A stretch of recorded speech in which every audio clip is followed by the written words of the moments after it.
amor.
Good afternoon.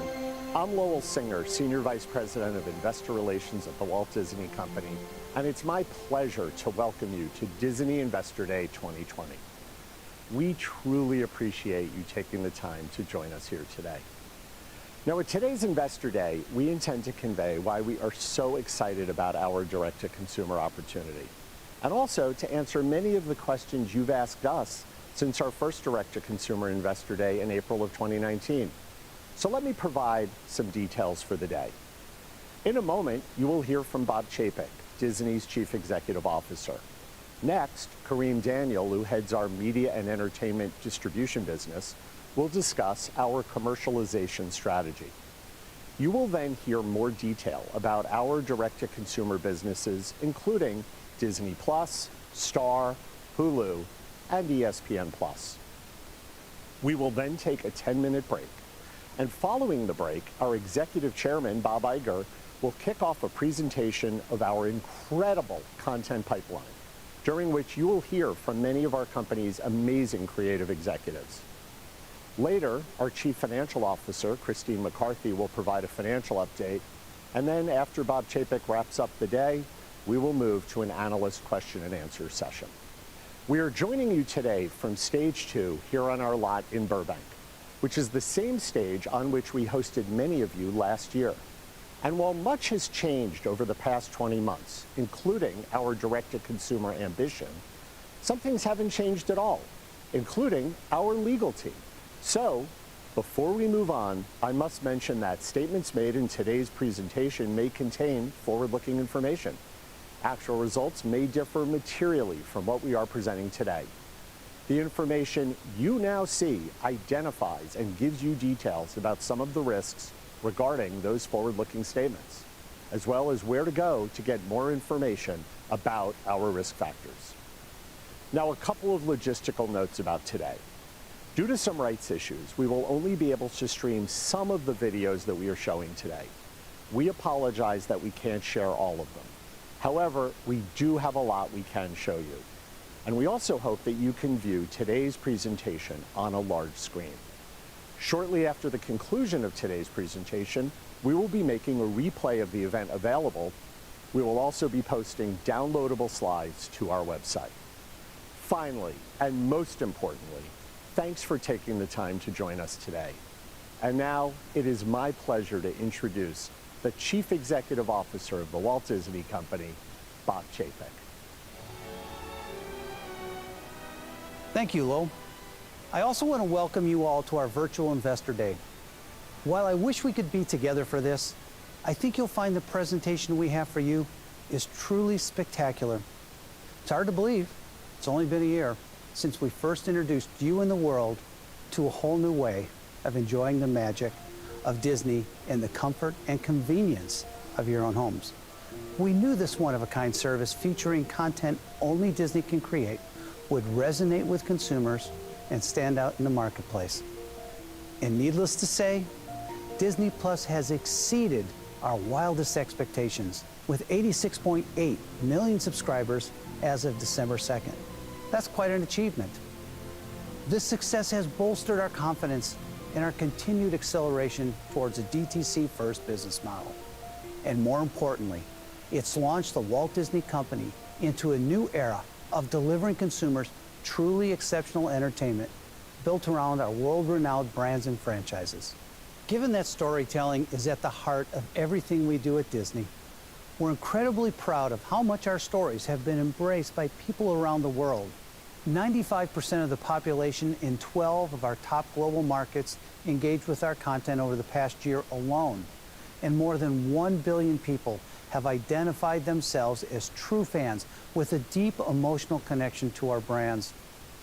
Since the launch of Disney Plus, we have been working hard to meet the growing demand for entertainment. And now, with our recent reorganization, we've separated content creation from distribution and put in place a new structure that will allow us to be even more nimble, responsive, and effective in the delivery of our unparalleled programming. This will enable us to tell great stories, inspired by the perfect mix of creative excellence enhanced by data-driven audience insights, delivered in ways that consumers want. Our unique access to an incredible number of consumer touchpoints across our businesses gives us a clear advantage. Based on insights gained from this wealth of data, our distribution and commercialization team is able to better inform our creatives of consumer preferences. And the creative teams are empowered to make the high-quality, branded entertainment they believe will resonate with audiences. This new organization also gives us maximum flexibility in determining when and on which platform content will be available. And this is especially important now, given consumers' rapidly changing consumption behaviors and the prolonged uncertainty due to the pandemic. As circumstances change, we will continue to consider these and other critical factors when determining what steps we may take to most effectively distribute our programming. Our goal is always to serve consumers in the best way possible. Our new head of media and entertainment distribution, Kareem Daniel, will talk more about our long-term plans in just a moment. While this has been a very tough year for all of us, here at Disney, we continue to take deliberate and innovative steps in running our business to best position them for future growth. Walt Disney founded this company nearly 100 years ago with the belief that we should always be evolving, growing, and reinventing ourselves. In his words, we keep moving forward, opening new doors and doing new things because we're curious, and curiosity keeps leading us down new paths. And I strongly believe it is this perpetual willingness to constantly challenge the status quo, to be visionary in our thinking, to take smart, bold risks, and to make strategic investments in our future that allows our company to continue to thrive in increasingly dynamic environments. Another thing that really sets us apart is the ecosystem that's comprised of our various lines of business and portfolio of great brands and franchises. Some of you may be familiar with this 1957 schematic that shows how Walt envisioned the company with everything centered around storytelling. There was an incredible amount of synergy between segments that powered the company's success. And what you see today is a modern incarnation of this same synergy, still rooted in the tremendous strength of our storytelling across our unrivaled collection of brands and franchises. Our unique ecosystem connects us with consumers in ways that no other company can. For example, let's consider the outstanding success of Marvel. With its record-breaking collection of films from the Marvel Cinematic Universe loved by fans around the world, including the #1 movie of all time, Avengers Endgame. And we're incredibly excited to show you what the amazing team at Marvel has in store for you later in the presentation, including feature films, along with cinematic quality episodic shows headed to Disney+, such as the highly anticipated new series, WandaVision, The Falcon and the Winter Soldier, and Loki. We also can't wait for you to experience the all-new Avengers Campus being built at Disney California Adventure, and the vast selection of new superhero consumer products available around the world. And as you'll see later, our other studios, with their own prolific collection of intellectual property, are developing new storylines and characters that will expand our popular franchises well into the future, and all of it will inevitably become part of Disney+, further enriching the unmatched offering of content available on the service. Of course, our excitement in the DTC space goes well beyond just Disney+. We're incredibly pleased with the success of all of our streaming services, Disney+, ESPN+, and Hulu. And now, with the upcoming launch of our Star-branded general entertainment offering outside the U.S., fueled by our amazing creatives and the incredible array of high-quality movies and series from our acquisition of 21st Century Fox, our DTC business will be even more robust and have a greater global reach than ever before. We're confident the future of the Walt Disney Company is a bright one. We have the best and most respected brands in the world and the most talented people in the industry. And we're taking bold, transformative steps and making the right investments to accelerate our growth. Before I turn it over to Kareem, let me just say how proud I am to be leading this extraordinary company during this pivotal time.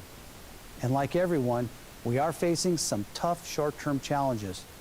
But just as we've done countless times over our nearly 100-year history, we are finding new and innovative ways to entertain and inspire people, which you'll see throughout this presentation. Now, let's welcome Kareem. Thanks, Bob, and good afternoon, everyone. I am thrilled to be here representing Disney's new Media and Entertainment Distribution Organization, where we have the privilege of sharing the unparalleled stories created across the Walt Disney Company with fans and families around the world. We have the very best creative minds in the industry here at Disney, and I'm excited to share with you our plans for how we intend to accelerate our growth in the critical direct-to-consumer space in partnership with the creative teams in the studios, general entertainment, and sports organizations. As a company, we were set up to achieve success in an increasingly dynamic environment. And as Bob mentioned, consumer behavior really does drive our decision-making. While we have always valued the data gained through our numerous consumer touchpoints, the rapid growth of our portfolio of D2C services provides us with an even greater opportunity to understand their preferences. And we're using these insights to help determine how to optimally engage with our audiences. In fact, our team uses all of the information available to us when determining how best to allocate our annual creative content budgets across platforms, with the goal to maximize both audience engagement and commercial impact. And we share this budgetary framework and critical insights with our creative partners as part of a truly collaborative planning process that delivers high-quality, branded entertainment to achieve our established growth objectives for all of our platforms, from direct-to-consumer to linear networks to theatrical exhibition. This exchange of information is a key pillar of our organization's overall strategy, which also relies on the increased flexibility provided by our mix of distribution options, including, in no particular order, releasing content through traditional windows, such as theaters and linear networks, before it is made available on our direct-to-consumer services, particularly recognizing theatrical exhibition's ability to help establish major franchises that are at the heart of our Disney flywheel, providing our creative output simultaneously, day and date, on both traditional and D2C platforms, in concert with our Premier Access commercialization strategy for the D2C component, and exclusively distributing our content on our streaming services, providing a constant flow of new titles for subscriber acquisition and to minimize churn. Of course, regardless of where it originates, all of our films and episodic series will inevitably end up as part of our incredibly rich and increasingly robust library of content on our D2C platforms.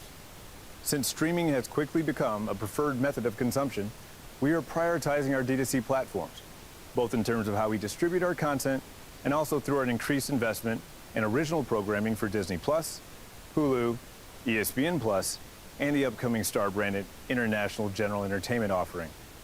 By significantly ramping up production for these services, we will not only accelerate the growth of our D2C businesses, but also solidify our deep and very personal relationship with consumers globally. Today, you will see this new strategy clearly reflected as our creative leaders tell you about the phenomenal stories that they're developing, ranging from blockbusters that will debut first in theaters to premium series and films that will only be available on Disney+. These Disney+ originals will carry a special logo, and I can tell you that you'll be seeing it a lot over the course of the next couple of hours. Just to provide you with a preview, we're happy to announce that over the next few years, we will release roughly 10 Marvel series, 10 Star Wars series, 15 Disney live-action, Disney animation, and Pixar series, as well as 15 Disney live-action, Disney animation, and Pixar features, all new and all directly on Disney+. With these Disney+ originals, along with theatrical releases and library titles, we will be adding something new to the service every week. Notably, this month's programming is a great example of how we're able to seamlessly blend long-term planning with the nimbleness required to drive success in a dynamic world. As we're offering both the conclusion of the second season of our hit original series, The Mandalorian, as well as the recently announced debut of Pixar's next masterpiece, Soul, which was initially slated for theaters. In a similar way, the wealth of Disney+ content that we'll preview for you today also reflects a mix of stories developed specifically for the service, along with content originally intended for theatrical release. In particular, a number of Disney and Pixar films heading to Disney+ were previously planned as theatrical releases, but as a perfect illustration of our strategic pivot to a D2C first business model, we have decided they will now be Disney+ originals. Further, in light of continued COVID-related challenges in the marketplace and our commitment to providing consumers greater choice than ever before, we are pleased to announce that we will release Walt Disney Animation Studios' epic adventure story, Raya and the Last Dragon, through Disney Plus Premier Access at the same time that we debut the film in theaters in March. You'll have a chance to hear more about this highly anticipated film from Jennifer Lee, Chief Creative Officer of Walt Disney Animation, in just a little while. It is important to note that all of these distribution plans reflect our current view of the media and entertainment landscape. One of the primary benefits of our new organizational structure is our ability to quickly reevaluate and adjust our plans in light of any changes in the marketplace. And we will continue to shift and optimize our mix of windowed theatrical, day and date, and D2C exclusive offerings according to what is best for the consumer and our businesses. The Walt Disney Company is uniquely positioned to execute this consumer-centric strategy. We have brands and franchises that are beloved globally. We have teams of brilliant storytellers powering our best-in-class creative engines. And we have a strong and diverse portfolio of streaming services. All of these factors yield distinct competitive advantages, enabling us to deliver the compelling stories that audiences worldwide have come to expect from Disney in the ever-evolving ways that they prefer to view them. And now, here to share a business update on our direct-to-consumer services, please welcome Rebecca Campbell, Chairman, International Operations and Direct-to-Consumer. Thank you. Thanks, Kareem.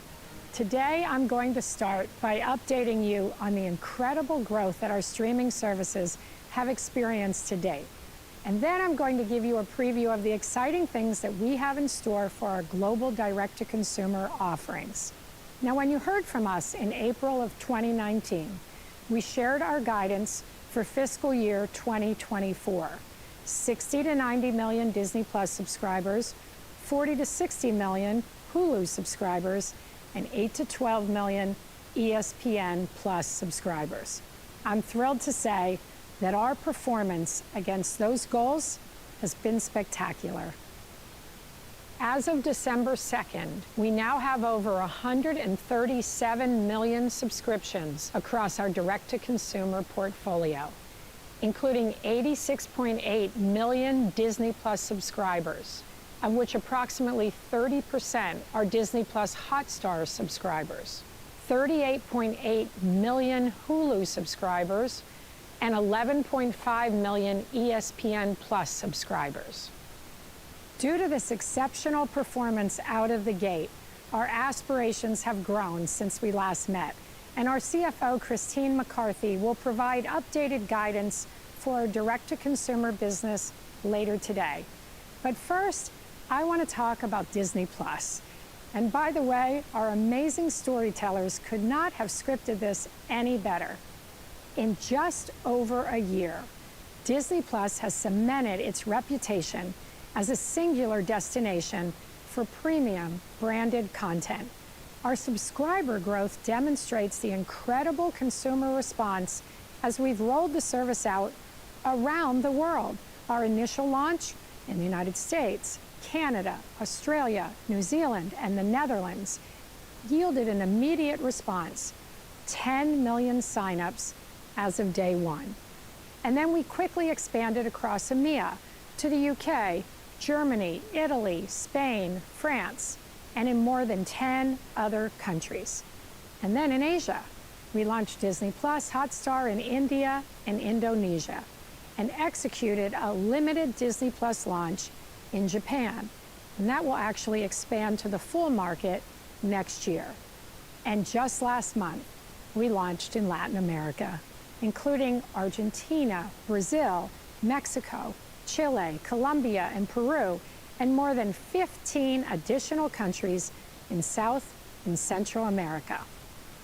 And we're not done yet, as we will be launching in more markets in 2021, including Eastern Europe, South Korea, and Hong Kong, to name a few.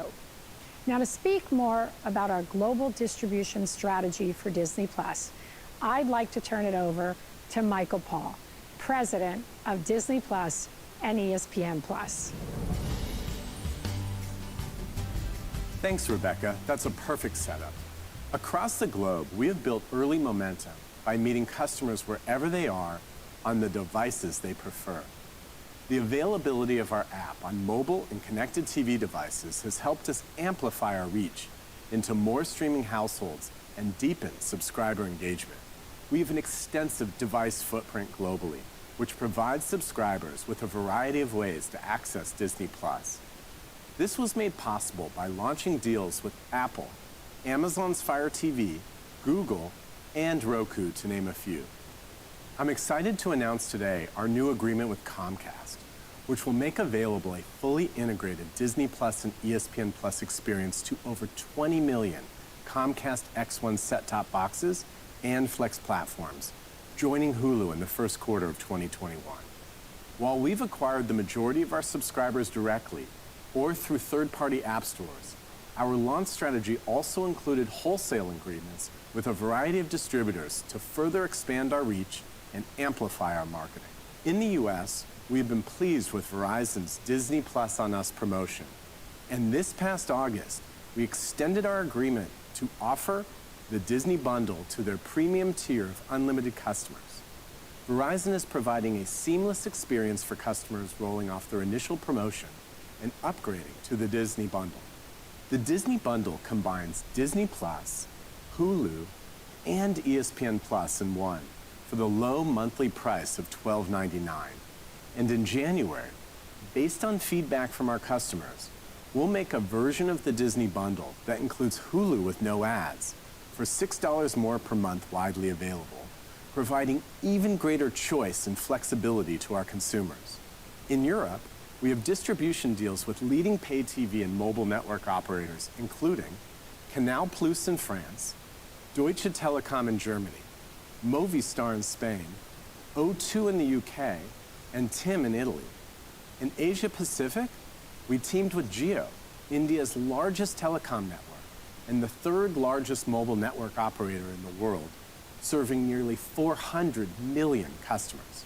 Together with Jio, we made it simple and convenient for prepaid mobile customers to access Disney Plus Hotstar, helping drive rapid growth in India. And in Latin America, we collaborated with Mercado Libre, the region's leading e-commerce company with over 76 million active shoppers, for distribution of Disney Plus.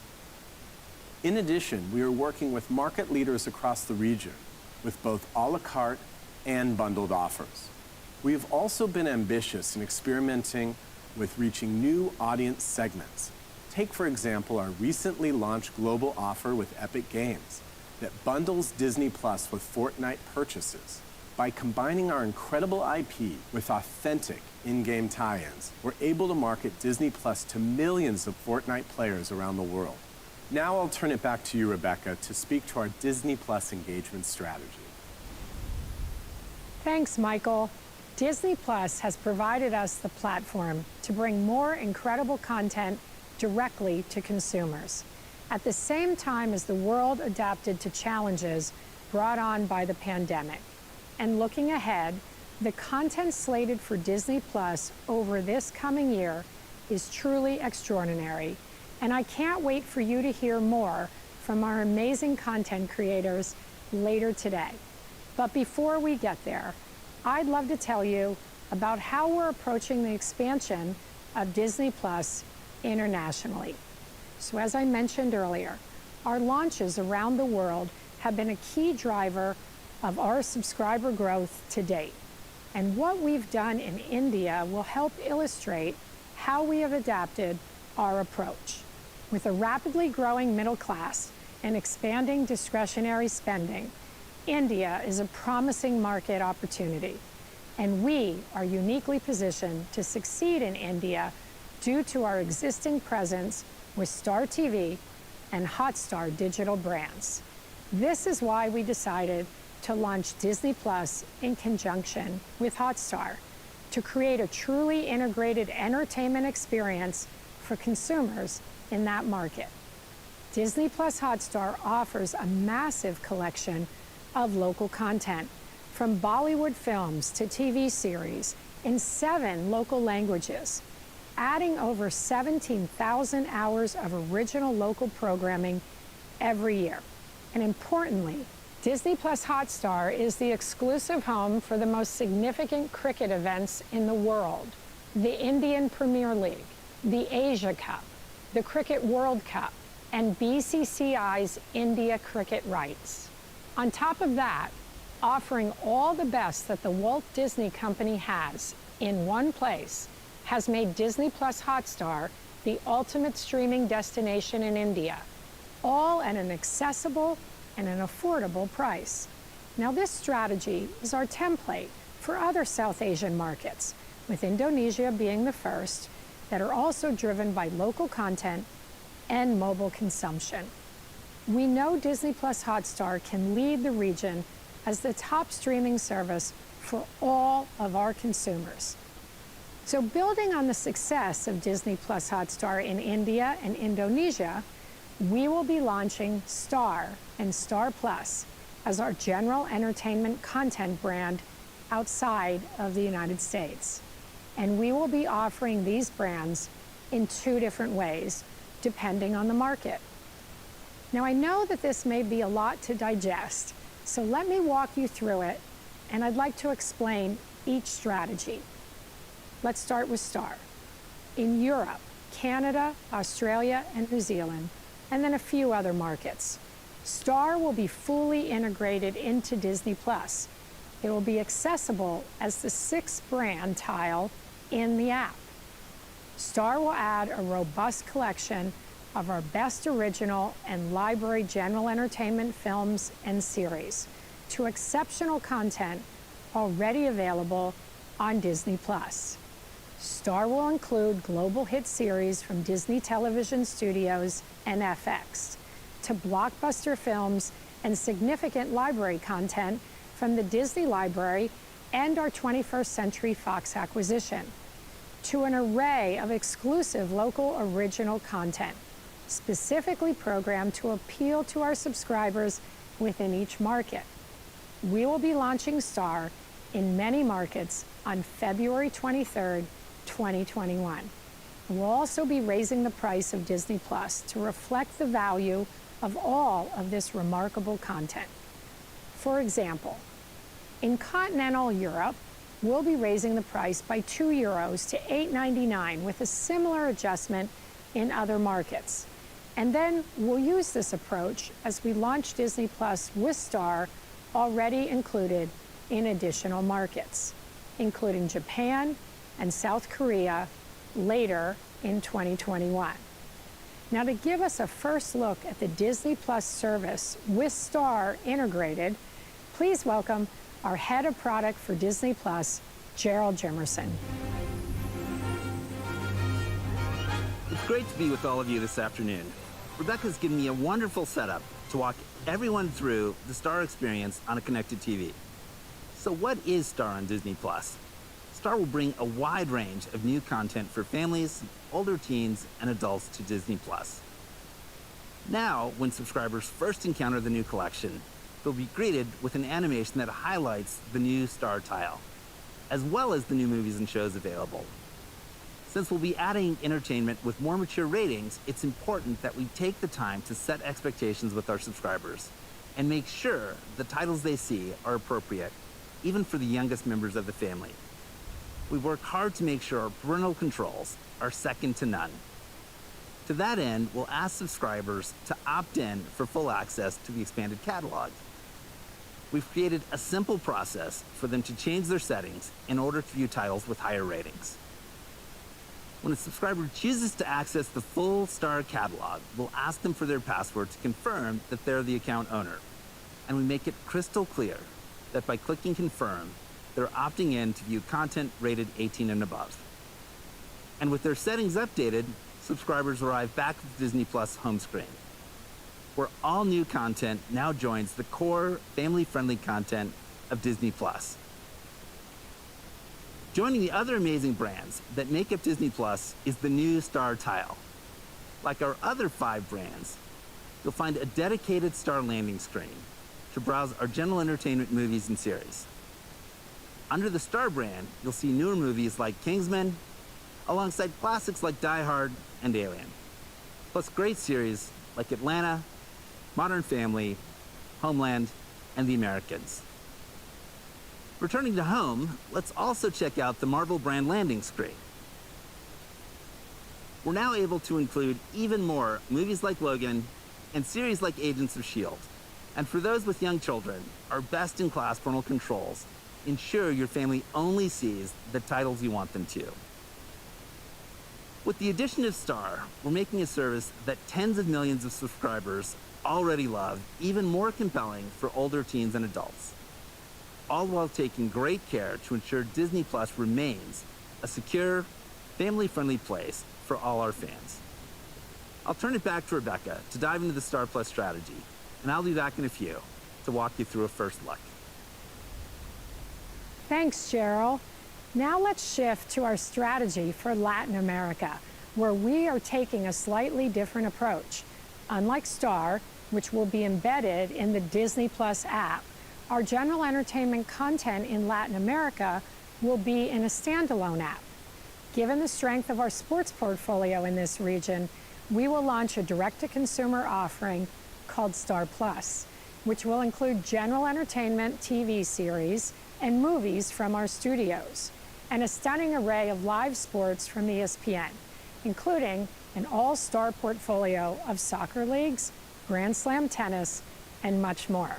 Star Plus will also have an incredible collection of local originals and will launch in June of 2021 as a standalone service, but it will also be available as part of an attractively priced bundle with Disney Plus. And now back to Gerald to give you an exclusive first look at the new Star Plus streaming service for Latin America.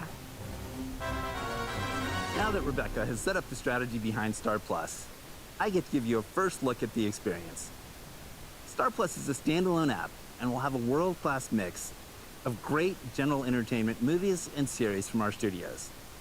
In addition, Star Plus will also include sports from ESPN, a well-respected and recognized brand across Latin America. The first thing you'll notice is a more interactive home screen, where we're showcasing some of the most exciting new content front and center. We've made it easy to find what you love with an updated approach to continue watching. Now, in addition to series like Modern Family and movies like Underwater, you'll also find live event programming like the US Open on ESPN. Continue Watching is even smart enough to know when a live event is over and will remove it from view unless an on-demand replay is available. As you scroll down the screen, you'll find blockbuster movies like Deadpool 2 and The Devil Wears Prada. And with new shows and movies from our studios continuously being added to the service, the new to Star Plus row will help subscribers keep up with the always growing collection. Now, moving down the screen, you'll find a row for live sports from ESPN. From this row, you'll be able to see at a glance who's playing, what the score is, and how much time is left, in a way that's much more engaging than a traditional EPG. We've also added the ability to quickly jump to a dedicated ESPN sports landing screen. This screen can do much more than your traditional channel guide. It's a window into an incredible variety of sports, and it's all included with your Star Plus subscription. It will carry not only the ESPN channels loved across Latin America, but also a wide range of exclusive live events, all organized so fans can quickly see what's on and find exactly what they're looking for. Helpful features like Live Now, Upcoming, and smart content filters make it easy to zero in on specific sports and leagues from ESPN. Our teams are still diligently working to create the best possible consumer experience, but I hope you enjoyed this sneak peek of Star Plus. We're confident Star Plus and Star will become household names for the best in streaming general entertainment content outside of the US. And now, bringing it back to our domestic general entertainment strategy, I'd like to welcome Kelly Campbell, President of Hulu. Thanks, Gerald. The year was 2008, and Hulu launched as a disruptor, an innovator, and as part of the movement that ushered in a new era of television. Fast forward to today, and Hulu has helped make streaming TV a centerpiece of entertainment for consumers and paved the way for ad-supported streaming. Today, Hulu is in its strongest position ever, with a rare combination of continued rapid growth and a clear path toward profitability. In just 3 years, Hulu has more than doubled its number of paying subscribers and become the largest digital MVPD service in the US. We've achieved this remarkable growth by providing consumers with the best of TV, film, news, and sports, live or on demand, all in one cohesive experience. It's that unprecedented level of choice and flexibility that differentiates Hulu. Subscribers can choose from the ad-supported SVOD package, SVOD with no ads, or Hulu Plus Live TV, with the option to add premium networks to any of these plans. And we do this in a way that uniquely allows consumers to seamlessly move between products, depending on their changing habits. One key component of that consumer experience is Hulu Plus Live TV. It combines popular live channels across sports, news, and entertainment, along with the full Hulu on-demand library of more than 70,000 TV episodes and films, making Hulu the most complete solution for the new generation of streamers. At the end of the fiscal year, Hulu Plus Live TV surpassed 4 million paying subscribers, making it the #1 digital MVPD service in the US and the 5th largest US pay TV provider overall. Our live TV business offers an incredible value proposition for consumers, as well as positive economics for Hulu. In addition to our new $65 monthly subscriber fee, Hulu Plus Live TV also now generates an average of about $10 per subscriber in ad revenue per month, and therefore drives positive contribution margin. On the SVOD side, Hulu has built a go-to content offering for people who love TV. It uniquely combines award-winning Hulu original series and films, with next-day episodes of today's biggest hits, popular feature films, and a massive library of fan-favorite series, from Scrubs to Scandal and ER to Empire. Hulu has TV fans covered. So what does the future look like? We see a tremendous opportunity to create even more innovative studios and FX. You'll hear more from Dana Walden and John Landgraf later. But I want to take a moment to call out 3 content initiatives that exemplify what Hulu uniquely can bring to subscribers. Earlier this year, we launched FX on Hulu, which brings together more than 40 acclaimed and award-winning FX series, including exclusive originals. This delivers a new, younger audience to FX content and provides an exclusive, premium experience for our viewers. Since launching in March, the overall average reach of FX series has increased by nearly 50% on top of their linear audience. The comedy Dave, in particular, was a smash hit on Hulu, more than doubling the reach of the show's linear broadcast. We've also partnered with ABC News to bring important live news, including coverage of the recent election, to Hulu's millions of on-demand subscribers, something that no other SVOD service in the US offers. During this election season, nearly 4 million of Hulu's SVOD subscribers engaged with election coverage through ABC News Live. And I'm happy to report that we plan to expand our partnership with ABC News to include new original content that will live exclusively on Hulu. The third initiative I'd like to highlight on the content side is Hulu's momentum in the original film space. We've had great success this year with Hulu original films, including the Andy Samberg comedy Palm Springs, indie film hit Bad Hair, and our recent thriller Run, starring Emmy winner Sarah Paulson. Going forward, Hulu will launch exclusive original films produced by 20th Century Studios and Searchlight. We'll have more news on this front in the coming months. Now, on the product side, I'm excited to announce that ESPN Plus and its incredible sports programming will become available for viewing directly within the Hulu interface early next year. This means that Hulu subscribers will be able to sign up for and access ESPN Plus content right in their Hulu experience without ever having to leave the Hulu app. No presentation about Hulu would be complete without a look at our superpower, advertising. For years, Hulu has driven the growth of advertising in streaming TV and is now with the power of Disney ad sales behind us, the undisputed leader in ad-supported streaming TV. In fact, Hulu now has over 92 million ad-supported viewers, double where we were just 2 years ago. Hulu's increasing scale in ad-supported video is driven by a number of key advantages. We have over a dozen years of experience in this space. Our focus on automation tools for advertisers, both big and small, has resulted in a rapidly growing programmatic channel that's setting daily records for new customers and for revenue. And with our new Hulu Ad Manager platform, Disney is the first to make premium streaming TV advertising inventory directly available to the more than 28 million small and medium-sized businesses in the U.S.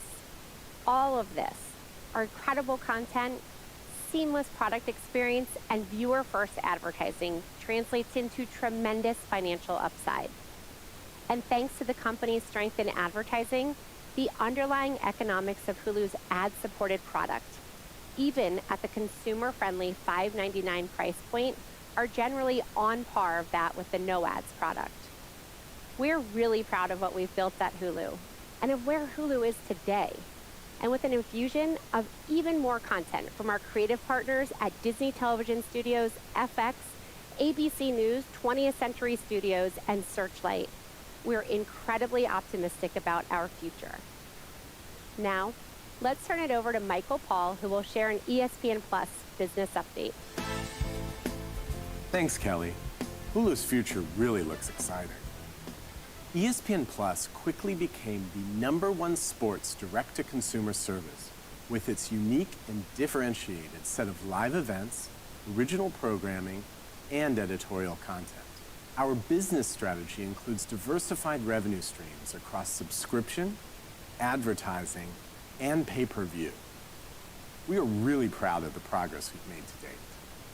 Our offering is clearly resonating with sports fans, with subscribers nearly tripling in the past year, and we have already passed the midpoint of the 2024 subscriber guidance that we gave at last year's Investor Day.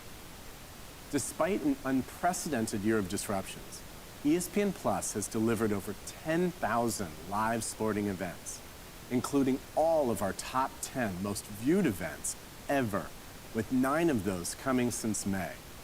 We remain the destination for UFC fans, with millions of pay-per-view buys over the past year, and reached as many as 1 million readers per month of ESPN Plus premium editorial content. And as Kelly mentioned, making ESPN Plus available for viewing and purchase directly within Hulu will only increase our ability to reach new fans and attract new ones. None of the success we've seen would be possible without the strength of the ESPN brand and our best-in-class sports content strategy. To dive a little deeper into those topics, I'll now hand it over to Jimmy Pitaro, Chairman, ESPN and Sports Content. Thanks, Michael. Sports are arguably the most powerful and compelling live content available and are only growing in their importance. In fact, last year, 92 of the top 100 most watched telecasts were sports. That's up from 56 in 2009. And at the Walt Disney Company, we offer an unparalleled array of live sports across our platforms. The ESPN, ABC, ESPN Digital, and ESPN Plus combination is a unique reach machine, a machine that allows us to bring sports fans best-in-class production and storytelling wherever they are. Across our portfolio, ESPN reaches more than 200 million U.S. sports fans in a given month. That's on par with the total reach of both Google and Facebook. In 2019, and for the 10th consecutive year, our flagship linear network was the #1 full-time cable network among the coveted adult 18 to 49 demographic. In digital, ESPN is the #1 sports brand, and by a wide margin in both reach and total time spent. Sports betting also continues to be an important area of growth for us. Our all-new ESPN studio in Las Vegas debuted in August, and in September, we announced market-leading partnerships with both Caesars and DraftKings. We'll continue to lean into sports betting as it represents a key opportunity to better serve our most passionate fans and appeal to a younger audience. Overall, our priority is to make content available across all platforms, and that includes a strong focus on a direct-to-consumer future. Our underlying goal is to acquire, create, and distribute the best sports content, and to do so in a way that serves fans, maximizes consumption, and best positions our business to continue to be the leader in an evolving sports media environment. We continue to expand our #1 portfolio of marquee multi-platform rights. And I'm excited to announce today that we've reached an agreement with the Southeastern Conference to expand our partnership and add college football's most watched TV package, beginning with the 2024 season. As a part of this deal, ABC will become the new home for the SEC's marquee Saturday afternoon football games beginning in 2024, as well as select Saturday primetime games and the annual SEC Football Championship game. In addition, select SEC football games will be made available on ESPN Plus, beginning with next football season and extending throughout the term. That means that ESPN Plus will feature games from the conference that has won 10 of the last 14 national championships, beginning in 2021. With this long-term agreement, ESPN, ABC, SEC Network, and ESPN Plus will all together be the exclusive home of the SEC across all sports. In terms of ESPN Plus, our content strategy mirrors the overall ESPN content strategy. Offer the best live rights, the best surround programming across studio, audio, and written editorial, and the best original sports content. Last year, our subscribers watched over 5 billion minutes of live sports content. Soccer, UFC, top-ranked boxing, and college sports are cornerstones of the product. However, ESPN Plus also offers a host of other marquee content, like MLB, NHL, MLS, and as you saw in November, the Masters. And this is just the beginning. Like the SEC, we've strategically and opportunistically pursued new multi-platform rights for ESPN Plus, with Bundesliga one of the latest on a long list. We're especially excited about our upcoming launch of the PGA Tour on ESPN Plus, where we've secured exclusive rights to PGA Tour Live and will offer 4 live feeds covering up to 8 groups per tournament. ESPN Plus also offers some of the biggest sports personalities and stories to keep sports fans engaged year-round. Today, I'm excited to announce that we'll be launching a new daily morning highlights program exclusively on ESPN Plus, which will recap the previous night's action through the lens of opinion, debate, and social media. This new series will go deep on news, highlights, and trending topics each day, with exclusive talent and insightful guests joining every show. Additionally, I'm thrilled to announce that early next year, we'll be launching a new studio show that will be exclusive to ESPN Plus, featuring Stephen A. Smith. We're excited to bring another personality of his caliber to the platform and look forward to further expanding his reach across our different consumer touchpoints. In terms of originals on ESPN Plus, we can't wait for the upcoming Man in the Arena, a 9-part series built around Tom Brady's never-before-seen first-hand account of the unique journey to each of his 9 Super Bowls. And ESPN Plus will remain the exclusive home of the critically acclaimed 30 for 30 franchise, NFL Primetime, Detail, and of course, Peyton's Places. I'm very excited to let you know today that we're bringing back Peyton's Places for a 3rd season and also expanding the Emmy-nominated series. But enough from me. Peyton, why don't you give them a little flavor of what's to come? Hey folks, Peyton Manning here. We're smack in the middle of the 2nd season of Peyton's Places. And if I told you that I'm just tickled pink about how the show has expanded into colorful and compelling new horizons across the glorious football landscape, you'd say that someone in sales definitely wrote that for me. And you'd be right. But hey, it's the truth. I really do have the greatest job on the planet, because in season 2, I get to hang out with the likes of John Elway, Terrell Owens, Ronnie Lott, Marshawn Lynch, President Bill Clinton, and even my old pal David Letterman. Anyway, the best is yet to come, as some of the most engaging storytellers from other sports get their very own versions of Peyton's Places. including Abby Wambach, Ronda Rousey, and David Ortiz. Big Papi's Places does have a nice ring to it. And if that wasn't enough to get you jacked up, my little brother Eli will also be doing a college football show. So get yourself the whole Disney bundle and join me on ESPN Plus. It's on Jimmy. I don't know about that one, Peyton, but thank you very much. We're really looking forward to the expansion of this fantastic series. As you can tell, it's an exciting time to be working on sports at the Walt Disney Company. And as we move forward, we'll continue to build the platform flexibility we need in order to deliver against our mission, to serve sports fans anytime, anywhere.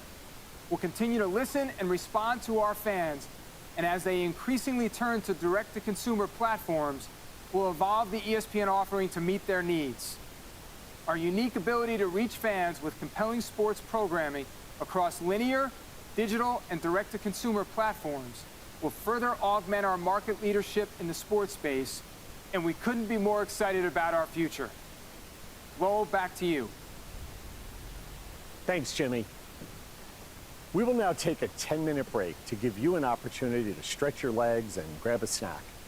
And when we resume, we'll be joined by Bob Iger, Disney's executive chairman and chairman of the board. As executive chairman, Bob directs the company's creative endeavors, and he will introduce the amazing content lineup we are developing for our direct-to-consumer services. So thanks, and we'll see you all in 10 minutes.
Hello?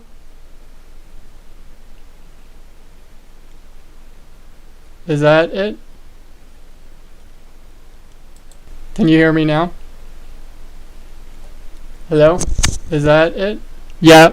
Oh, my mic. Can you hear me now? Hello? Is that? Yeah. Okay. Okay. Yeah. Oh, my mic. Can you hear me now? All right. There we go. I fixed that problem. Now, what about the static? Is the static still there?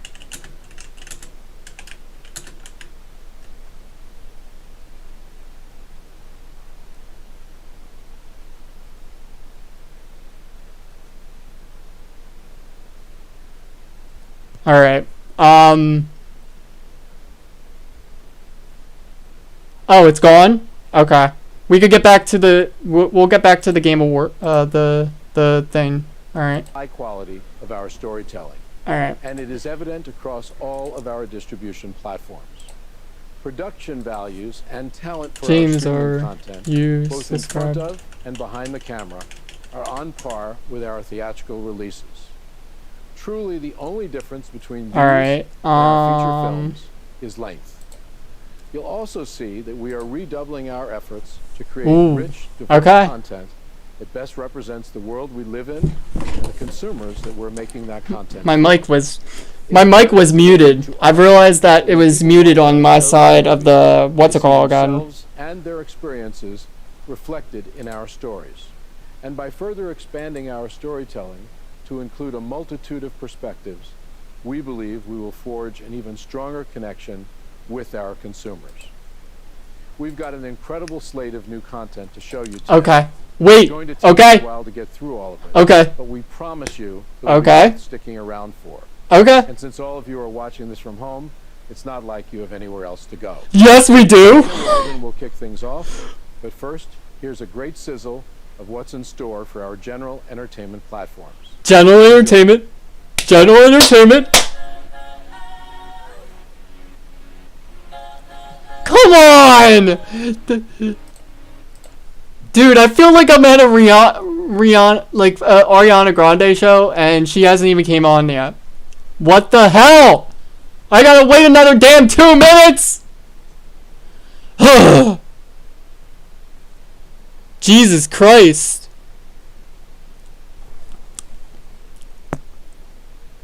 Yeah, and my mic is not as bad. It's, oh god. Wow, my volume is super high.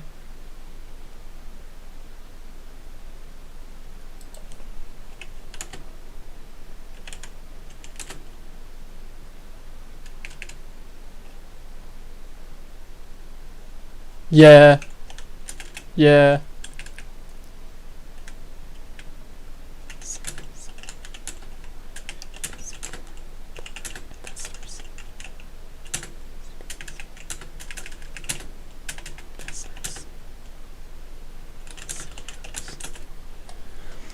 Yeah, that's correct, Captain.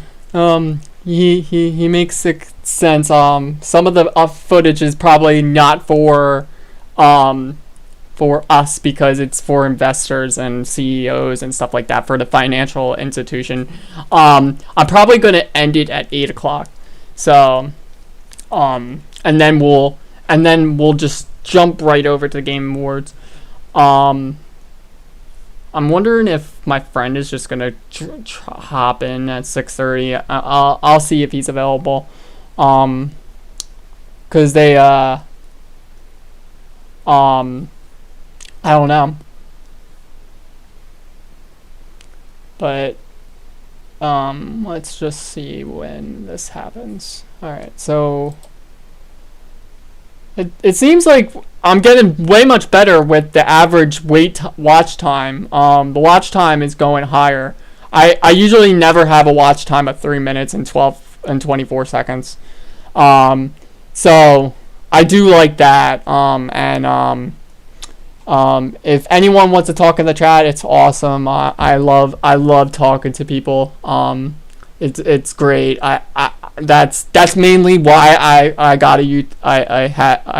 put a YouTube channel up for the talk-ins in the chat, and stuff like that. I don't usually do live streams. I mostly do stuff that's gaming, and this is our next game on my list. If you see right here, we got Cyberpunk, if it shows up on my screen. Yeah, this is our next game, so I'm like trying to show you it, but that will be our next game, and I will be playing it all winter break, while we're waiting for Far Cry 6. I'm probably going to do Far Cry 6 next after that, even though a lot of people are not going to be doing that. Okay, here we go. Here we go. Because the shows I just mentioned have all been hits here and around the world. And this is what they have coming up. Only Murders in the Building reunites two comedy legends.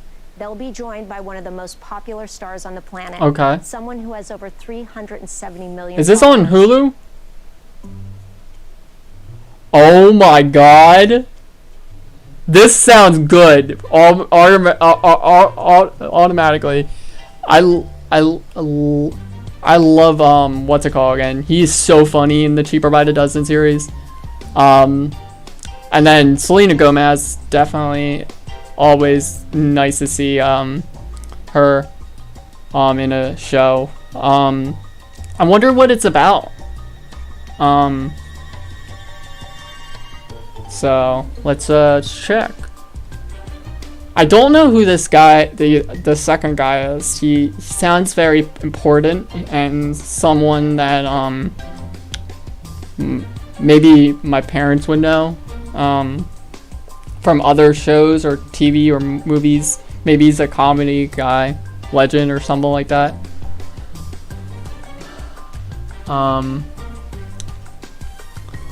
But let's just see what we got here. How many more do we got?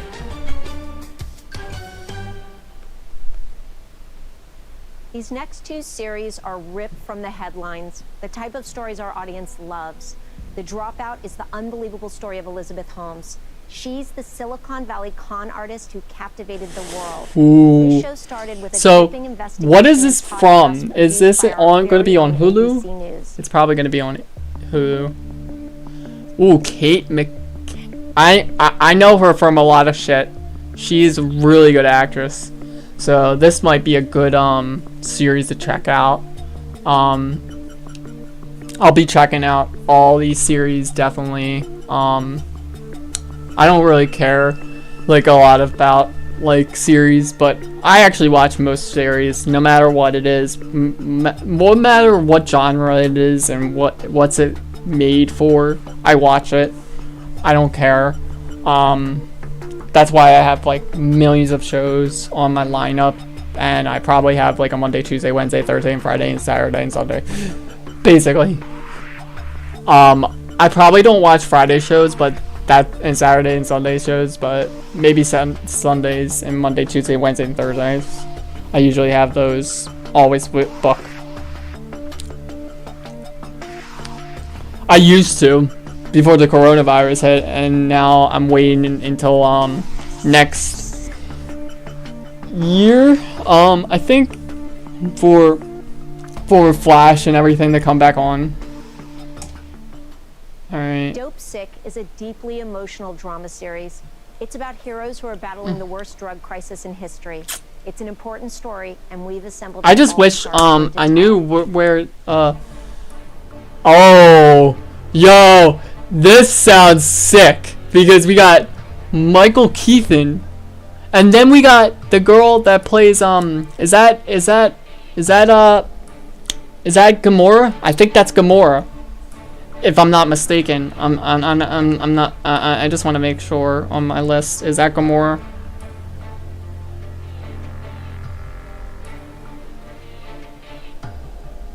No, that's.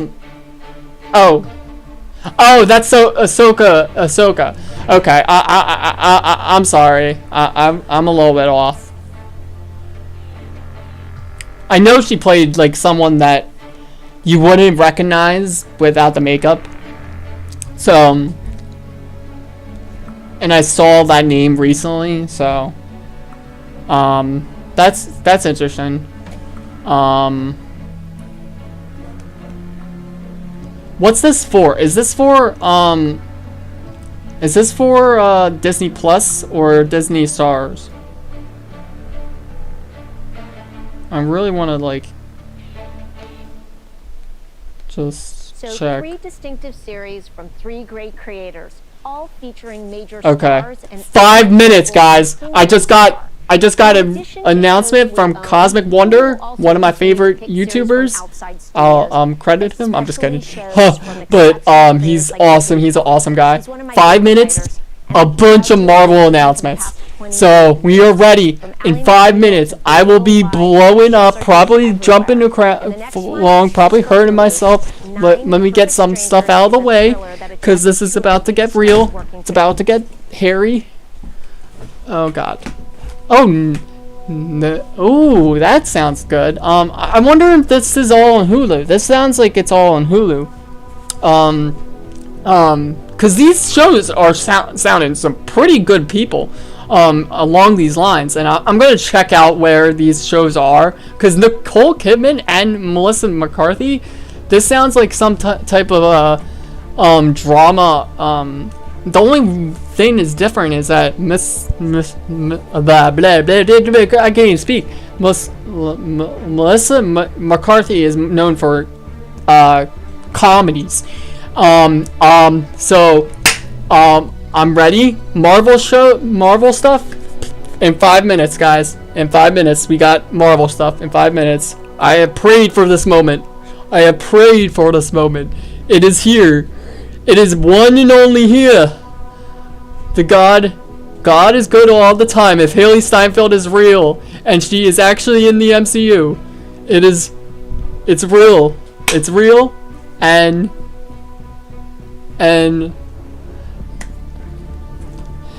I am super excited. Come on, please.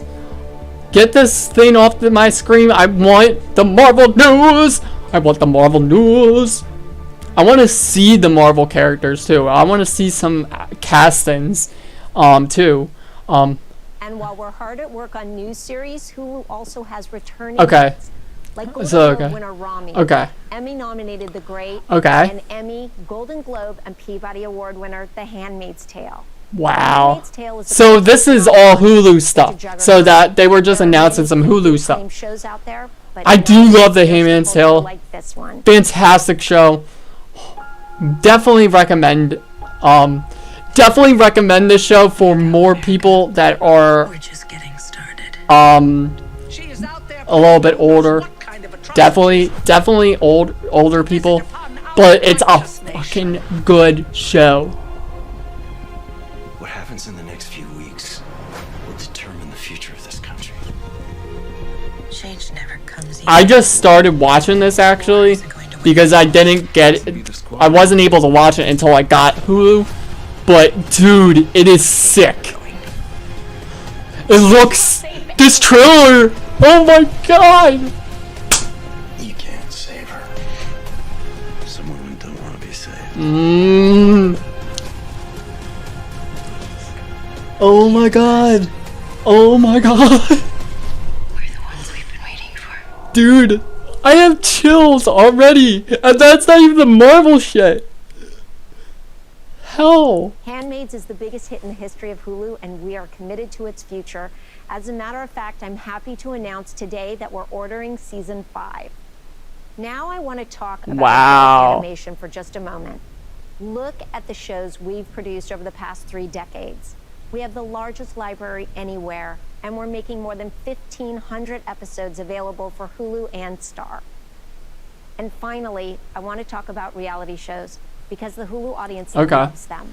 But remember, Ugh. originals. It's not about volume. We're It's about getting picking into the right boring ideas stuff. and the perfect I partners. really Noisy, just what? breakout stars who create conversation. Oh my Well, no one does god. it better than this group. Alright, wait. Let me make sure I'm good with volume.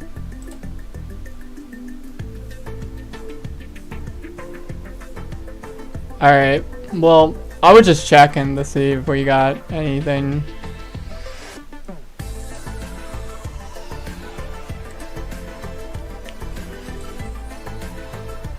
Well, I would just check. Okay. I just want to make sure my volume is working and everything. I just love how they show this picture for like 5 minutes. Like, come on, let's get into the stuff that we really care about, people. I know that people love reality shows and stuff like that, but like we need to get into the stuff that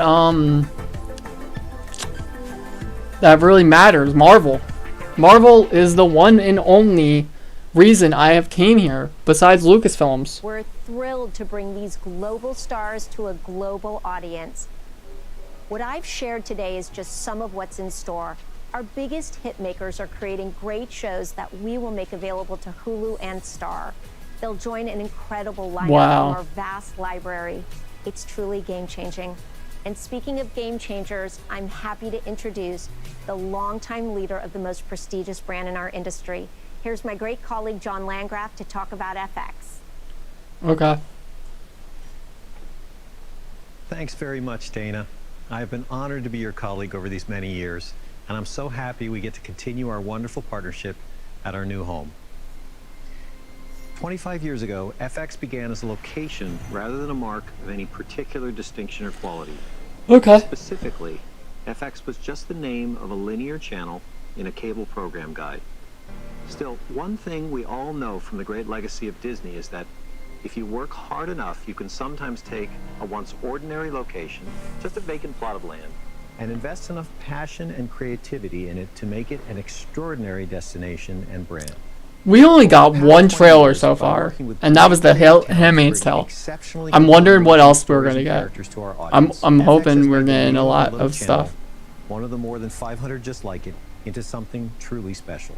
I like how we're getting rid of Hulu first. We focused relentlessly on giving our audience some of the very best television anywhere, and they responded by turning FX into more than just the name of a cable channel. FX became a real brand, a mark of quality wherever it might be located, by earning love show after show and year after year from the fans of our distinct and reliably excellent original programming. This is because FX shows consistently score incredibly high marks with audiences. For the past 18 years, since the launch of our first premium original series, the award-winning and history-making drama The Shield, the FX batting average in user ratings at the Internet Movie Database on a scale of 1 to 10 is among the best in U.S. television at every elite level. 7 out of 10 stars and above, 7.5 and above, 8 and above, and 8.5 and above. These are batting average for quality for our scripted television programs premiering in the U.S. for almost 2 decades. For example, a remarkable 78% of all FX shows are rated 7.5 out of 10 or above by That's insane. Users. And we fare even better on Rotten Tomatoes. There, 74% of our shows post an audience score of 80% or better. In fact, for every original FX series ever made, the overall average score with Rotten Tomatoes audiences stands at an incredible 86%. They have made some bad shows there in here, but most of it is good. Achieved side by side with my longtime creative I like colleague and some of partner, Dana FX's Walden. programming. Linear channels are just not the optimal location for a couple of thousand great episodes of television. And that fact caused many FX original series to be I do like licensed the. and scattered across I just numerous recently other started platforms. watching the teacher, Sometimes resulting in confusion as to which teacher, brand was actually because I do responsible like for the fostering these people beloved shows. in that show, Along came even though it's Disney, which acquired both very FX hard to and a watch. majority stake in Hulu, and then enhanced the growth of FX as a brand by creating an FX branded presence on Hulu, which has now become the singular U.S. streaming location at which the past, present, and future of FX's great shows could be gathered. On Hulu, FX has been able to reclaim 18 years of great work and to finally distill our brand's entire legacy in a permanent streaming home as the foundation of quality that it is. This alone has been thrilling, but it has also allowed us to do so much more.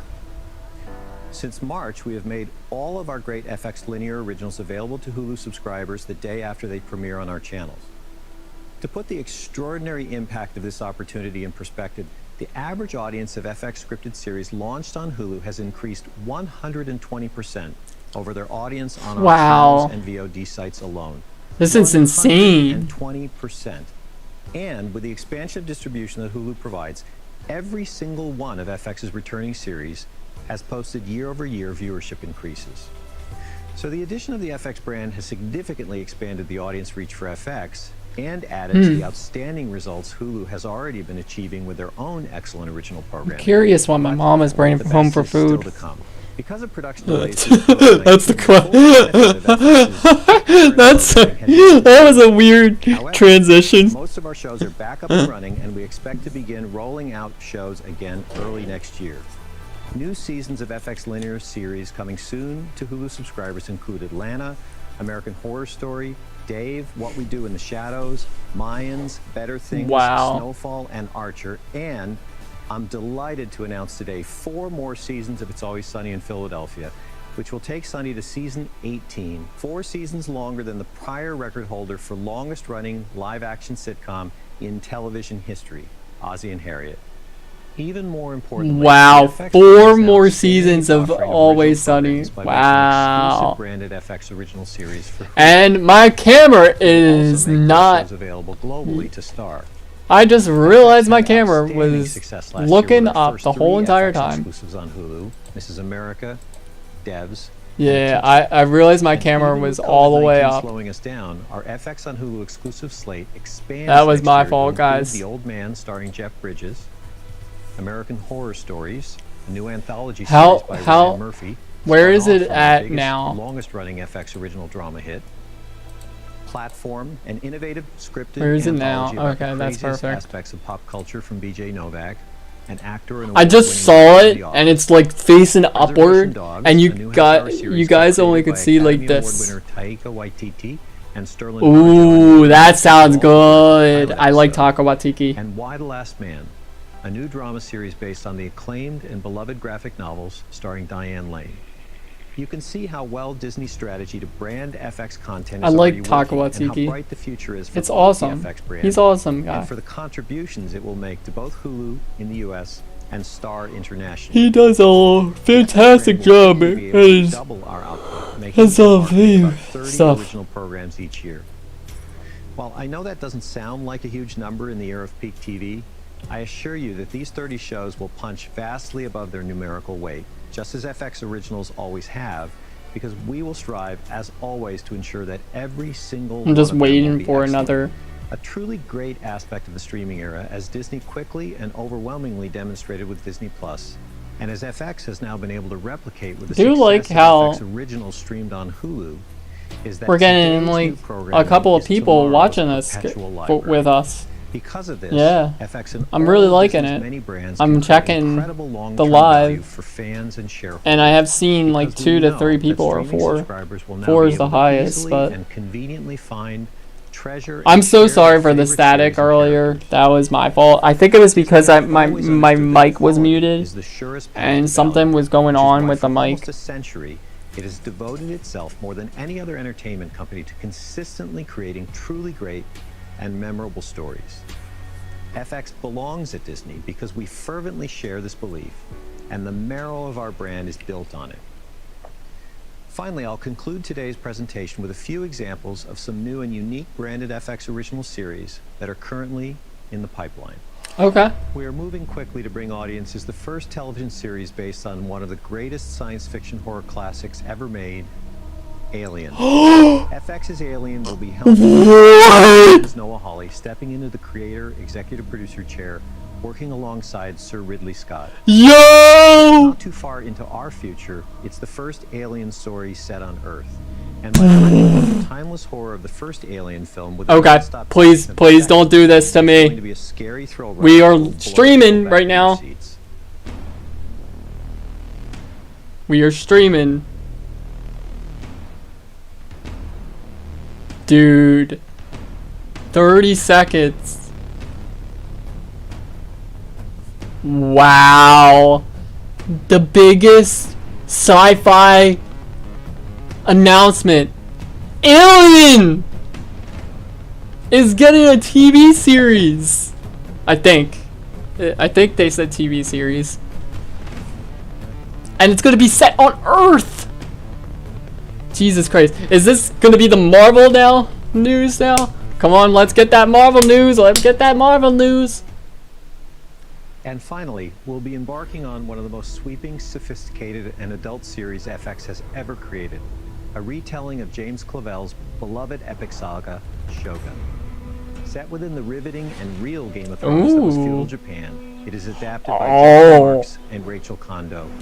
So that sounds like some Game of Thrones Japanese samurai shit. Episodes of Game of Thrones has signed on to bring this giant and visceral canvas to life.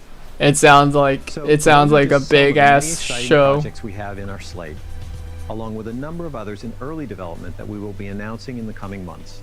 Okay. All of us at FX are truly honored. Dude, that Aliens show, that hit me. That hit me. That engender passion from our viewers, and to grow the FX brand's that value hit as me. a beacon of quality within TV's streaming future. That's it for me today. Thanks for your time, and now back to Rebecca Campbell. All right. Thank you, John. We believe that Hulu, Star, Star Plus, and Disney Plus Hotstar are perfectly suited to host can we the general move it? entertainment Can we move it? content Can we move to Marvel? from our Please? world-class production I feel like I'm waiting for a music. all original I feel like I'm streaming waiting for content one and most artist to come on content for 3 minutes, by Disney announce Television something, Studios and then and leave. FX. That's literally it. Star It's Plus that's how and bad Disney it Plus is. Hotstar will be the exclusive home of our original content and much of the off-network content outside of the United States. Also, each of these services will be enhanced by the addition of local programming. So looking ahead, our plan is to grow with premium content for everyone, engaging our existing subscribers and helping us to attract new ones.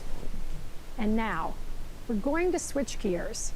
It's time to hear from our brilliant content creators for Disney Plus, starting with Lucasfilm. Jesus Christ! Oh my God! Oh my God! Oh my God! Oh my God! Kathleen, I love you. Okay, okay. That was a little bit too much. Since we last gathered in Dude. April of 2019. Jesus Christ! And our entire industry I just literally jumped up. That none of us could have foreseen. As we grapple with one of the most difficult periods in modern history, it's clear that we need great storytelling and the joy of entertainment more than ever before. Exactly. Last year, we were looking ahead to the launch of Disney Plus with our very first live-action series. Jesus Christ, my The freaking Mandalorian. foot just Star Wars jumped is up. moving into new territory in the streaming space on a brand new platform, creating an original series Okay, through okay, groundbreaking technology. okay. What are these other shows? Approach to production and filmmaking. It was a big bet and a leap of faith. The Mandalorian debuted on Disney Plus in November of 2019, and the response has been overwhelming. We could not be more humbled by the reception to the show, the honor of 7 Emmy Awards, and the enormous support our Emmy Awards? They got 7 Emmy Awards for this show. What did you think? What did you expect? It's a good show. We premiered season 2 on October 30th, and Jon Favreau and Dave Filoni continuing the journey of The Mandalorian and the Child. Oh, the child. Audiences around the world have joined the adventure on Disney Plus, traveling to new planets with incredible action, larger-than-life creatures, delivering a complete cinematic experience. Yep. Let's take a look at season 2. Yep. You're very special, kid. I agreed to take you back to your own kind, so that's what I need to do. And they're gonna take real good care of you.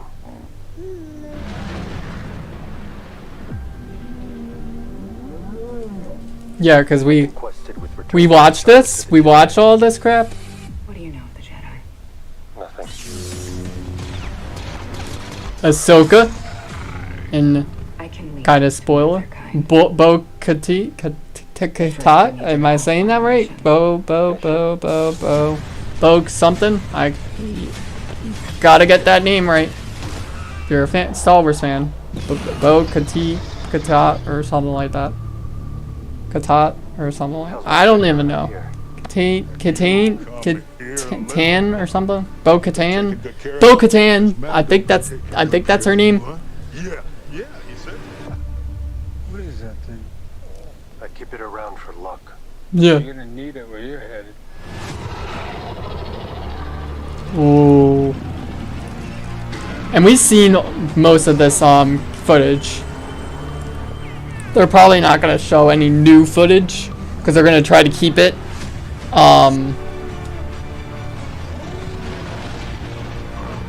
they're gonna try to keep it for the most part in height, because the hype for the next 2 episodes are real. Because not tomorrow, but the following episode is the season finale, and wow, such a great show. I highly recommend any Star Wars fan, anyone in general of action, will love this show. It's just a good show in general. Oh my god. They were like, oh my god. They're probably going to talk about the Bad Batch and stuff like that too. I forgot about that series. But I'm like, 10 Star Wars shows? What other shows do they have in the pipelines? Or 10 projects in the pipelines? Unless there's 10 projects in the pipelines and not 10 shows, which makes more sense. Here for the armor. If you want my armor, you'll have to peel it off my dead body. I don't want your armor. I want mine. I want my armor.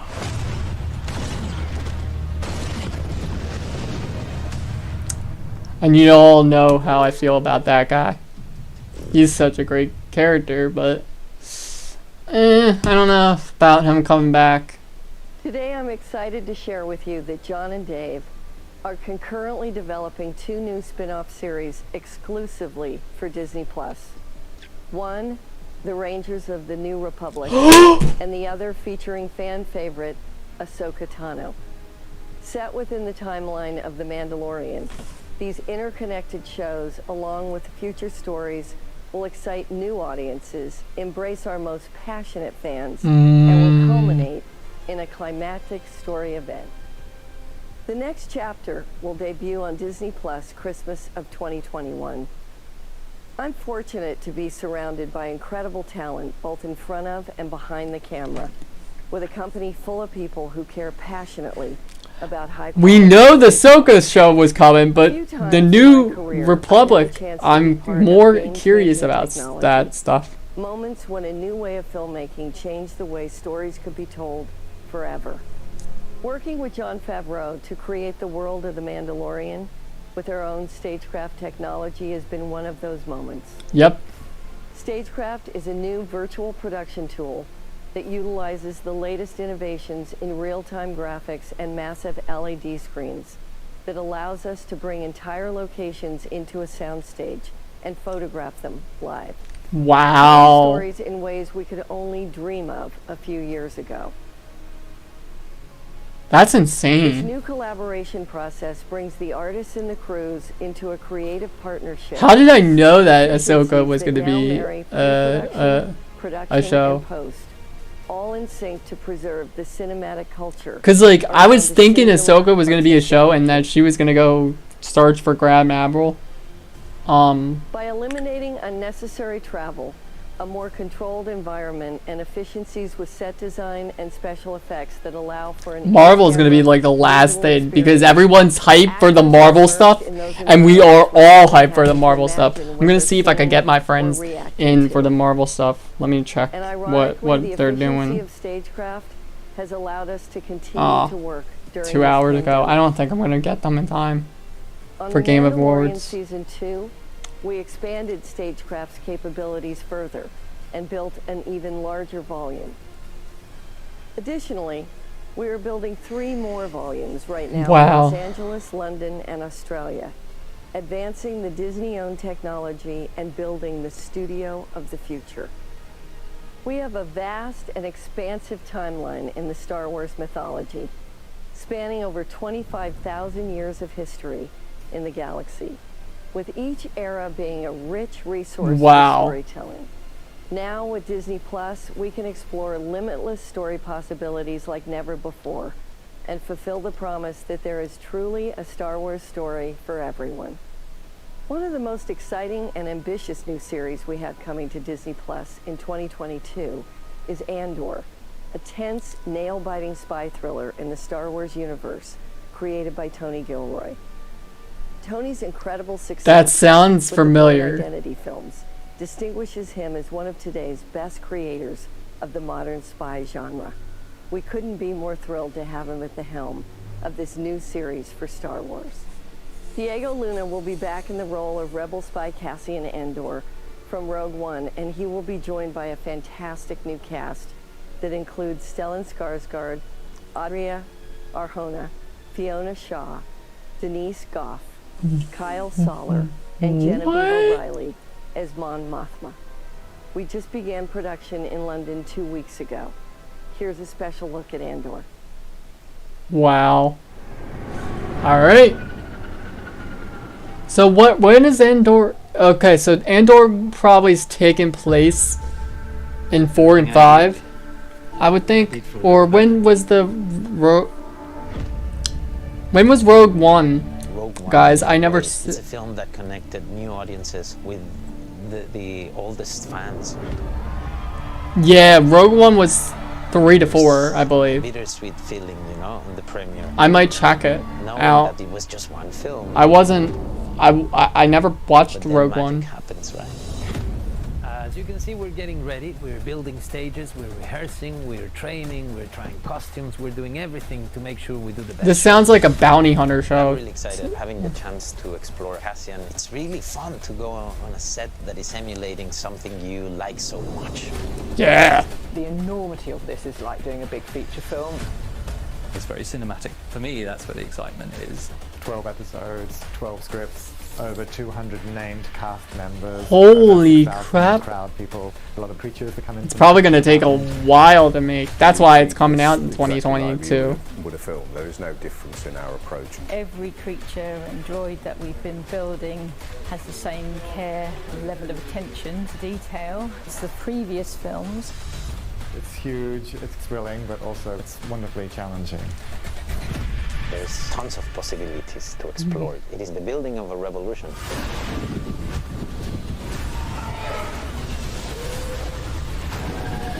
Wow. Wait. Yo, that was sick. I'm liking this.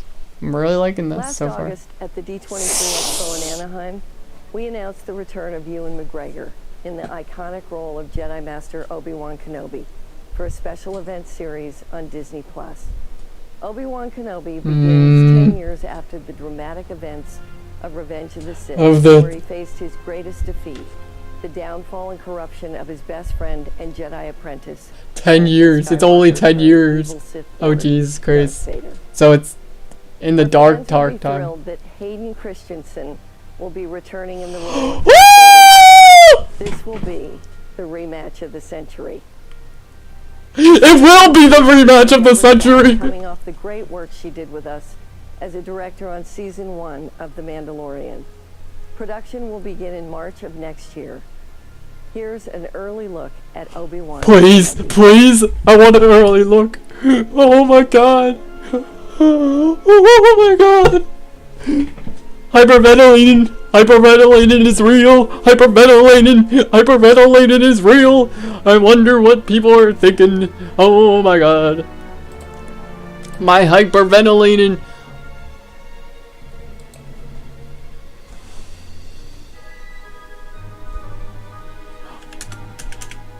Oh my god. The Obi-Wan series. Oh my god, the hype is real. The hype is real.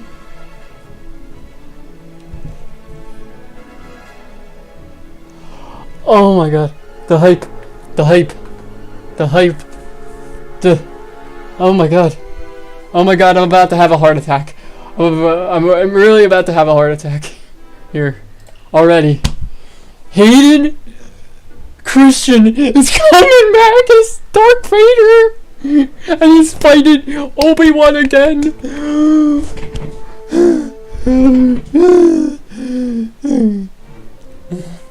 Oh my god, I'm about to, like... I'm about to blow up. So this is the 5th series, or 5th Lucasfilms thing. So, oh my god, dude, I'm like hyperventilating. I'm hyperventilating right now. Oh my god. Dude, the craziness of this. Jesus Christ. Oh my god. So, Andor will take place before Rogue One, which my friend just told me, or the person that was watching this with me. I'm not like checking the things During before. our first year on Disney Plus, our animated series Star Wars: The Clone Wars saw tremendous success with its I thought we were 7th and final gonna season. continue the. Building on the legacy of the Clone Wars, our new animated I wanted to see series, the Bad the Batch, opening. follows the Specialist Commandos I thought we were gonna see the 99 as they embark a on little new missions in tiny a rapidly changing thing galaxy. for This is the Obi-Wan. Bad Batch. I thought we were gonna see a little. Okay. I just want to listen to this. I want to listen to this because we are I'm a big fan of Star Wars: The Clone Wars.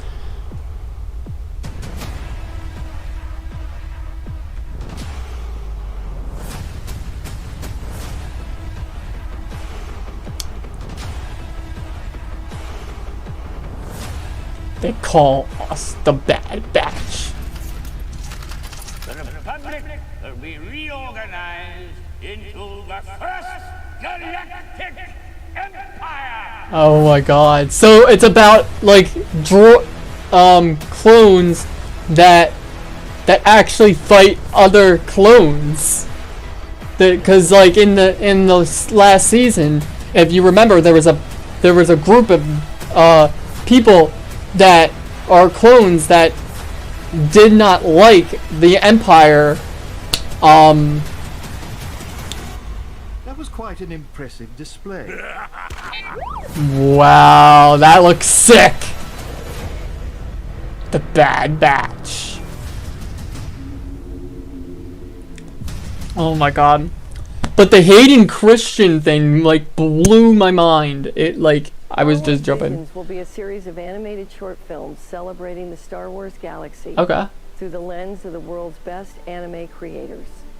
This anthology collection will bring 10 fantastic visions from several of the leading Japanese anime studios. Interesting. offering a fresh and diverse cultural Star Wars if it was anime. Lando Calrissian is the galaxy's smoothest, most notorious scoundrel, and he'll return in a brand new event series for Disney Plus. Wait. Justin Simeon, creator of the Lando? critically acclaimed and hugely popular Lando? For White People, is developing the story with us now. Now, a massive Star Wars are fan we? himself, Is this the Justin Han Simeon Solo brings Mando? you a sense of Lando? the style, tone, and That I heard. irresistible swagger of our upcoming series, Lando. Take a look. Are we?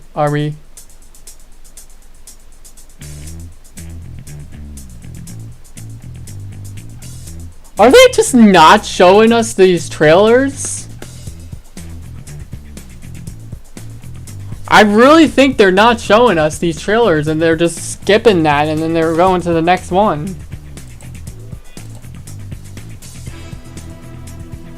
Which I really think is happening. They just don't want us to see these trailers. But like, why would you not want us to see these trailers? That's the whole point of like keeping us intent.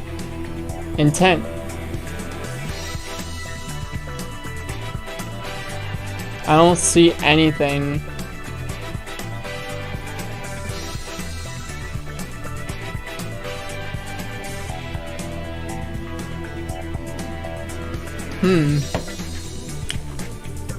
Cause like they were like, take a look at Lando. Like, but how are we supposed to take a look at Lando if you're not showing us the trailer? Unless they're trying to show it to other people. They better not do that with Marvel stuff, because I will flip.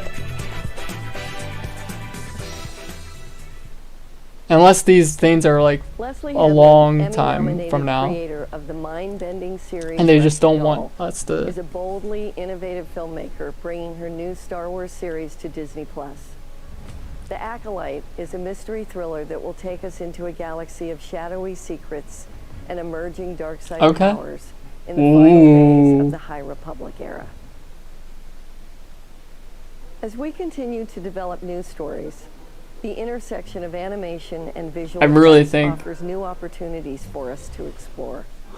Lucasfilm Animation will be teaming up with our unparalleled visual effects team ILM to develop a special Star Wars adventure for Disney+, A Droid Story. That looks nice. This epic journey will introduce us to a new hero guided by our most iconic duo, R2-D2 and C-3PO. Oh on god. a special mission known only to them. What could possibly go wrong? A lot of crap can go wrong. Film's presence on Disney Plus with another beloved mythological world created by George Lucas, Willow. This series will be set decades after Ron Howard's 1988 movie, continuing the spirit of adventure. This was a big Lucasfilms movie. We're delighted that Warwick Davis will be returning in the role of the great sorcerer, Willow Ufgood. We have a wonderful creative team at the helm. John Chu, director of the groundbreaking film Crazy Rich Asians, will be directing the pilot. That's an interesting person for this. Next March in Wales and will debut on Disney Plus in 2022. Here's the team to share more.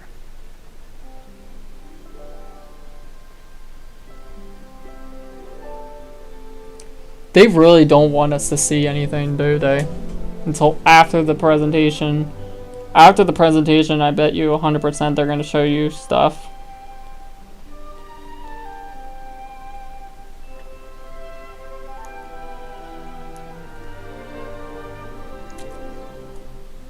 I can swear to God that they're just not showing you the trailers.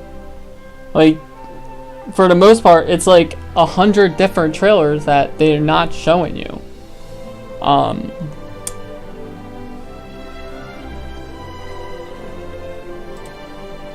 Let me see.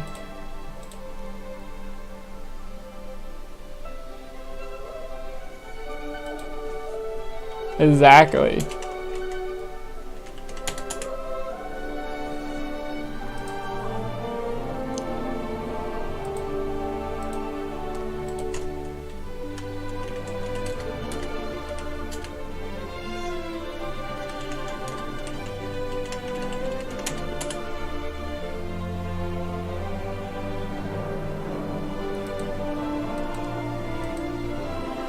Yeah. I don't know. It just I really think they're not showing some of the trailers. I was hoping the Lando was definitely Donald Glover's Lando. Donald Glover's Lando was really good, and I can see him doing it again. We also have some news to share on our theatrical slate. Ooh! Pre-production on the next and final installment of Indiana Jones. Yep. At the helm, we have James Mangold, director of the Academy Award-winning film Ford vs. Ferrari. And of course, Indy himself, Harrison Ford. will be back to conclude this iconic character's journey. One more time. Indy will begin shooting late spring of 2021 and will be released in July of 2022. Our slate is expanding further with a story that will introduce a new hero, and explore an original world Okay. that feels perfectly paired with Lucasfilm storytelling. We're proud to bring to the screen author Tomi Adeyemi's New York Times best-selling novel, Children of Blood and Bone. This story will center around a young African girl's heart-racing quest to restore magic to her forsaken people, the Magi. Okay. Tomi was recently included in the Time 100's list of most influential people of 2020. That sounds. We're proud to It be really partnering does sound with like a 20th Century great Studios story. on this coming-of-age adventure. Our Star Wars theatrical slate is pushing forward into a new future era. As we announced recently, we're currently developing a brand new Star Wars feature with acclaimed filmmaker Academy Award winner Taika Waititi. Taika's approach to Star Wars will be fresh, unexpected, and unique. His enormous talent and sense of humor Yeah. will ensure that audiences He's enjoy definitely an gonna get. unforgettable ride. He's gonna definitely Hard at work hit writing us. this next adventure. Taika Waititi is the person that made the Thor 3, so we know we're gonna That laugh. our next Star Wars feature film will be directed by Patty Jenkins. Patty, director of the Wonder Woman franchise, will bring her inspiration to Rogue Squadron. This story will introduce a new generation of starfighter pilots as they earn their wings and risk their lives in a boundary-pushing high-speed thrill ride. The legend of Rogue Squadron has been long beloved by Star Wars fans and will move us into a future era of the galaxy. Rogue Squadron will be released in theaters Christmas of 2023. As you can see, this is a new era for Star Wars and Lucasfilm. This is with awesome. opportunities for Like, continued innovation, high-quality storytelling, we got and a lot cinematic of crap like never that was before. announced. And now I'm pleased to introduce Courtney Monroe, President of National Geographic Content. Okay. Alright, this is where we're going to sleep. National Geographic has been entertaining global audiences with groundbreaking, visually spectacular storytelling for over 130 years. And now, more than 1,500 hours of National Geographic content is available on Disney Plus, we go. including award-winning documentaries, landmark wildlife and natural history, and Come premium on. fact-based scripted drama. Today, I'm thrilled I to announce just an want ambitious new slate of original Marvel. shows exclusively for Disney Plus subscribers. I just want Marvel. Isn't that too much to ask? Icons, and that ignite curiosity, awe, and wonder. I can't think of a better example of those values than our award-winning National Geographic documentary films, including I'm gonna Free see Solo what they're and doing Jane, now. both of which are available now on Disney Plus. And I'm delighted to introduce you to one of our upcoming National Geographic documentary films, profiling an extraordinary icon. Cousteau, a new documentary from Oscar-nominated and Emmy-winning director Liz Garbus. Mention Jacques Cousteau to someone my age, and their eyes light up, recalling vivid memories of his thrilling underwater adventures. This is getting But it will boring. also introduce him to a whole new generation of aspiring explorers. I can give you a credit that some people love these types of shows. I'm just not a fan. I can care less. Wonder under the sea. While most National Geographic content is nonfiction, we have also developed Emmy-winning dramas about real-world heroes and icons. Icons like those profiled in our scripted anthology series, Genius, which beginning with the 4th season will be available exclusively to Disney Plus subscribers. From executive producers Ron Howard and Brian Grazer, Genius tells the fascinating and dramatic stories of the world's most brilliant innovators, exploring their extraordinary achievements and often complicated lives. In the next season of Genius, we will profile the remarkable life of Nobel Peace Prize winner and civil rights leader Martin Luther King Jr., dramatizing his journey to becoming one of the most influential and inspirational leaders in history. National Geographic's iconic yellow border is synonymous with exploration. From planting our flag on Everest to trekking the forests of Tanzania with Jane Goodall, National Geographic has long inspired people to care about the planet. Continuing that legacy, we are announcing several new blue-chip National Geographic Science and Natural History series exclusively for Disney+. First up, from National Geographic Explorer at Large and award-winning filmmaker James Cameron, National Geographic Explorer and photographer Brian Scarry. I'm literally looking at my phone at this point. I'm sorry, guys. With breakthrough science and never-before-captured behavior, Secrets of the Whales showcases 5 different whale species in all their visual splendor, revealing the extraordinary. I'm just waiting culture of for world's the most big intelligent announcements. giants. Have a look.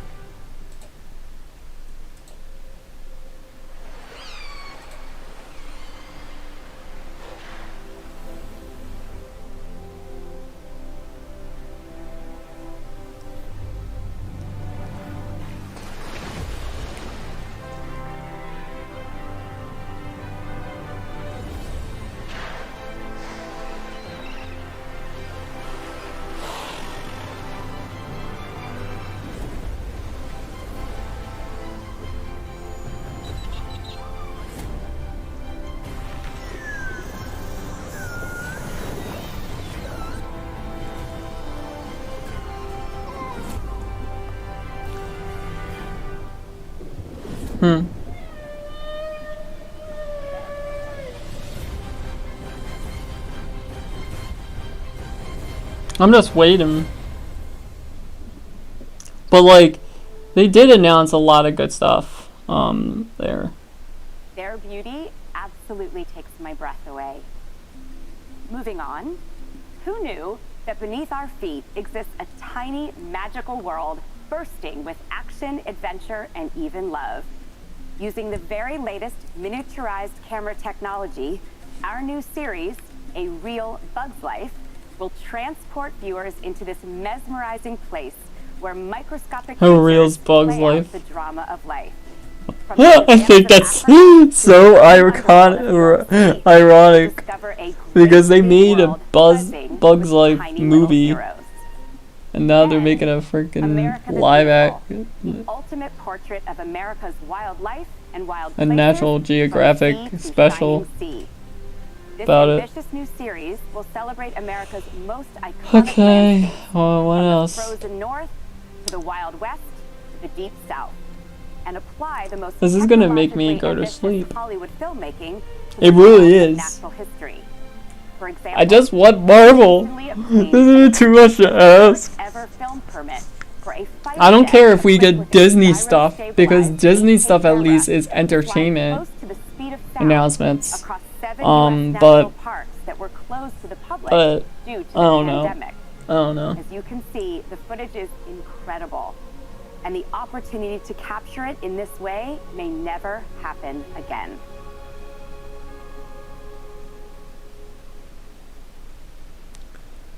Okay. Next, I'm super excited to introduce you to 2 new documentary series from Don't do this to me. Oscar-nominated and visionary filmmaker Darren Aronofsky. That My feature my computer has been on for a while. First, Limitless with Chris Hemsworth.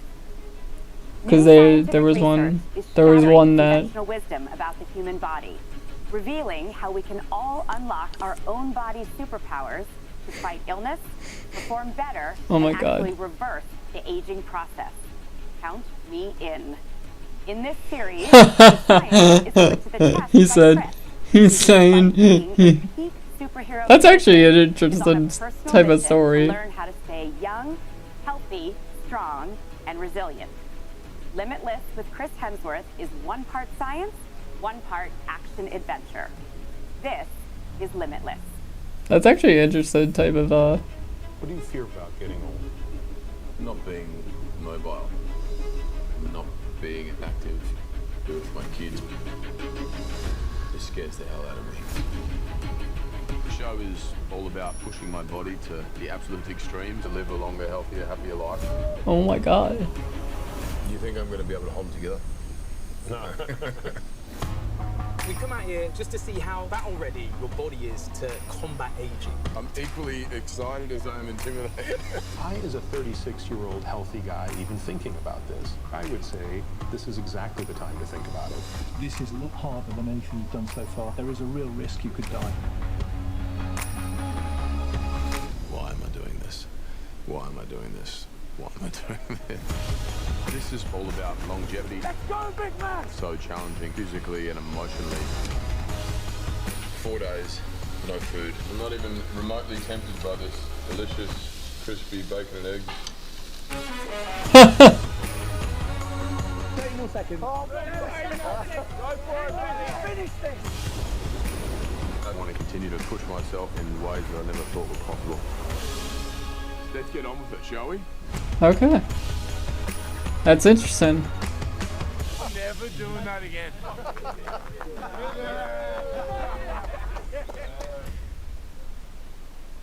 I think they will show Marvel stuff, but they're only going to show the Marvel stuff that's newer. They're not going to show all the trailers. Welcome to Earth follows Will and his insatiable That sounds like the other show movie he did. Will fuck. Is it After Earth? Him as he drops inside the lip of an active volcano, dives Jesus 3,000 Christ. feet below the surface of the ocean, and rappels deep into an Icelandic glacier. In each location, revealing the hidden forces that shape our planet. With breathtaking cinematography from Darren Aronofsky, Welcome to Earth explores the mind-blowing ways that our planet works. Here is Welcome to Earth. Interesting. Once you explore something, you see everything differently. That's spectacular.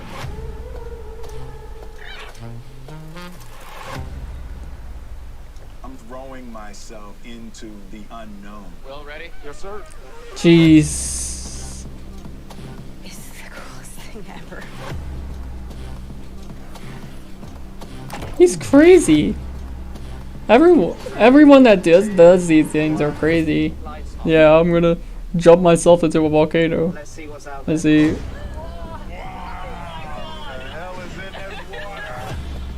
That's kind of cool. No. I think we might be doing too much. Oh my god. I mean, that's big. Yeah, we need to get the hell out of here. Wow, look at that. Yeah, I remember this from Jaws. Huh? I remember this from Jaws.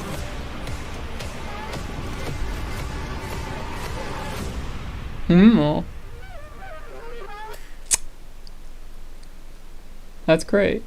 We are, without question, living in an extraordinary time. And yet, National Geographic reminds us that the world is still an amazing and miraculous place, filled with spectacular beauty and wonder, which we are thrilled to share with the Disney Plus audience. And with that, it is my pleasure to welcome back my colleague, Dana Walden. The Simpsons! I'm getting copyrighted automatically. Hello again. I'm so happy to be back talking about Disney Plus. All of us have loved developing for it, but only one of us has actually been living on it. So I've traveled all the way to Springfield, still don't know what state I'm in, to talk to a member of our studio family for 30 years, Mr. Homer Simpson. So, Homer, what have you learned about Disney Plus this year? Oh, wait, I didn't know there'd be a test. Well, I've learned how to find Plus on my keyboard, and I've learned that armed bounty hunters make excellent nannies. And if you don't mind some creative criticism, live-action Aladdin is a total rip-off of this cartoon I saw called Disney's Aladdin. Frozen is not about my credit card. I would kill for Fat Thor's body. No, I finally exposed us to dangers of eating apples, and in conclusion, Pixar is run by a jumping lamb. Now I'm going to throw it back to Dana, who's going to tell you about all the great new projects that are going to be developed by the powerful television studios for Disney Plus. Allow me one personal note. I was promised beer, and if I don't get it soon, I'm taking this guy with me. I want to thank Homer and his family for helping Dude, to make Disney Plus that was a great. success. The Simpsons is one of the top titles on the platform in every country where it's launched so far. Now here's our development of Disney Plus originals. We have an expansive slate of family entertainment, from Okay. comedies to epic dramas. Shows that speak to a global audience executed by great creators, people who know how to produce big hits. Okay. You'll see that a number are based on iconic IP from the Disney library. These are titles that are beloved. They're trusted by families, passed down through generations. It's a Okay. creator's dream to have access to them and gives us a real competitive edge. And I'll start with this one. The Mighty Ducks is the iconic movie that led We to all know that animated one. series and a Stanley Cup winning hockey team. The next installment, The Mighty Ducks Game Changers. We'll pick the story back up with a familiar face, lots of heart and humor, and kids who can really skate. Well, not all of them. Are we ducks or what? When you tell somebody, Dude, that was a good show. needs no further introduction. Yeah, We're it doesn't. gonna make a lot of people really happy. Oh. The Ducks are a powerhouse organization with a record 10 state championships. Everyone loves the Mighty Ducks. Sunscreen, sunscreen. It looks funny. We play indoors, right? Scrimmage, now let's go. I gotta cut you. If you can't be great at hockey, it's like, don't bother. Shouldn't kids be able to play sports for fun? Hey, you brought 2 private trainers to your kids' hockey practice. I'm a pediatric sports psychologist. Okay. Let's Oh my start our God. own team. I want you to think about all the other kids who've been told that they're too small or too slow. We need to be any good. No, I agree. I would not be an asset physically. I have more of a podcast body.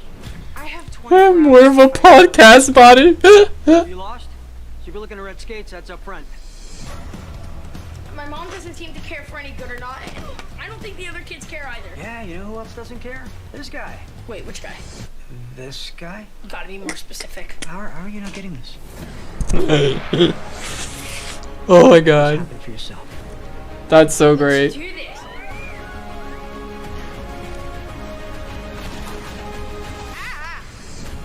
Why do you care so much? Because you care. Oh my God. It's just great that they're bringing back the old like fan. So I love when they do that. Turner and Hooch is a charming. Oh my It stars God. Josh Peck in the role made famous by Tom Hanks. Josh Peck is doing this. Oh no! We know this is gonna be funny reboot. Oh God. Oh man, I wish they'd show this trailer. My God, I hate when they do this. They don't really want. What is going on?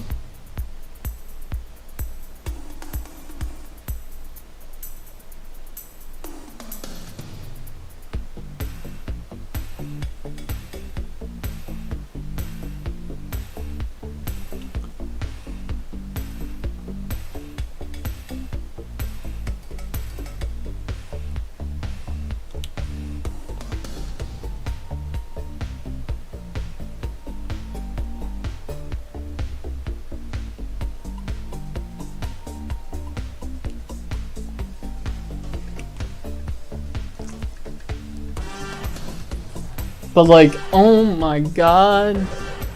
Okay, no. Don't do that to me. I know you. We are almost there, guys. We are almost there. This is the longest we have streamed for. I wanna...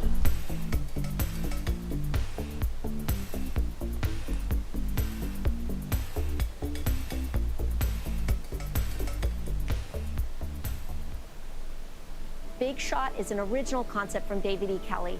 It's Okay. a celebration of girl power set in the world of high school basketball. No one creates authentic relationships quite like David, and few TV stars are as recognizable as this one. I found something. It's not college. You need a second chance. This is the only one I could get. It's high school. Tim, I can't coach a bunch of rich private school boys in California. Girls. It's a girls' school. Coach Marvin Korn is going from the NCAA to some fancy girls' high school?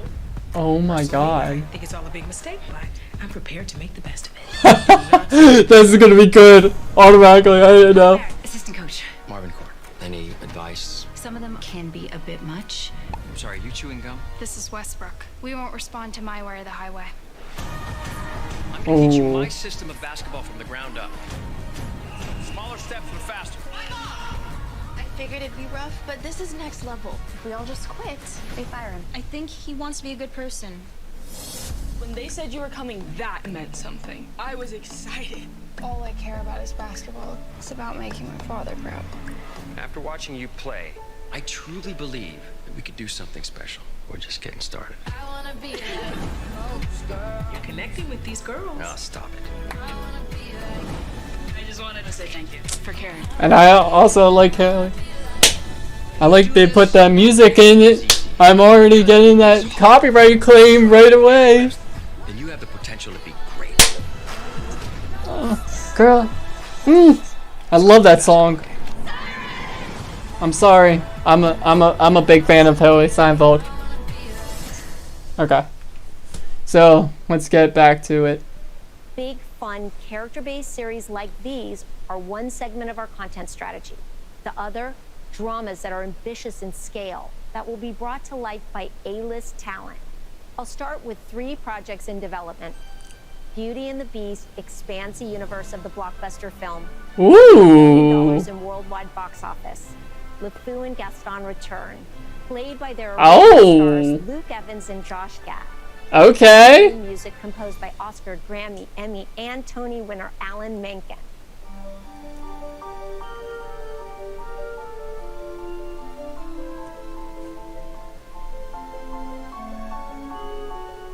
But that was interesting. That was an interesting announcement.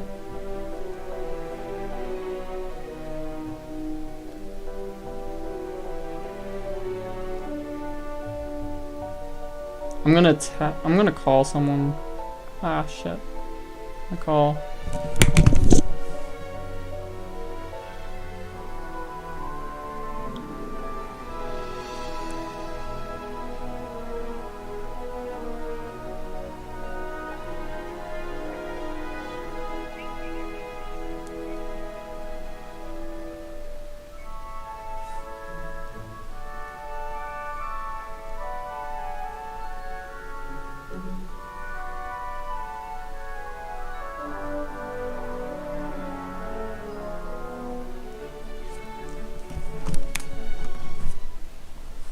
Swiss Family Robinson reimagines the classic story.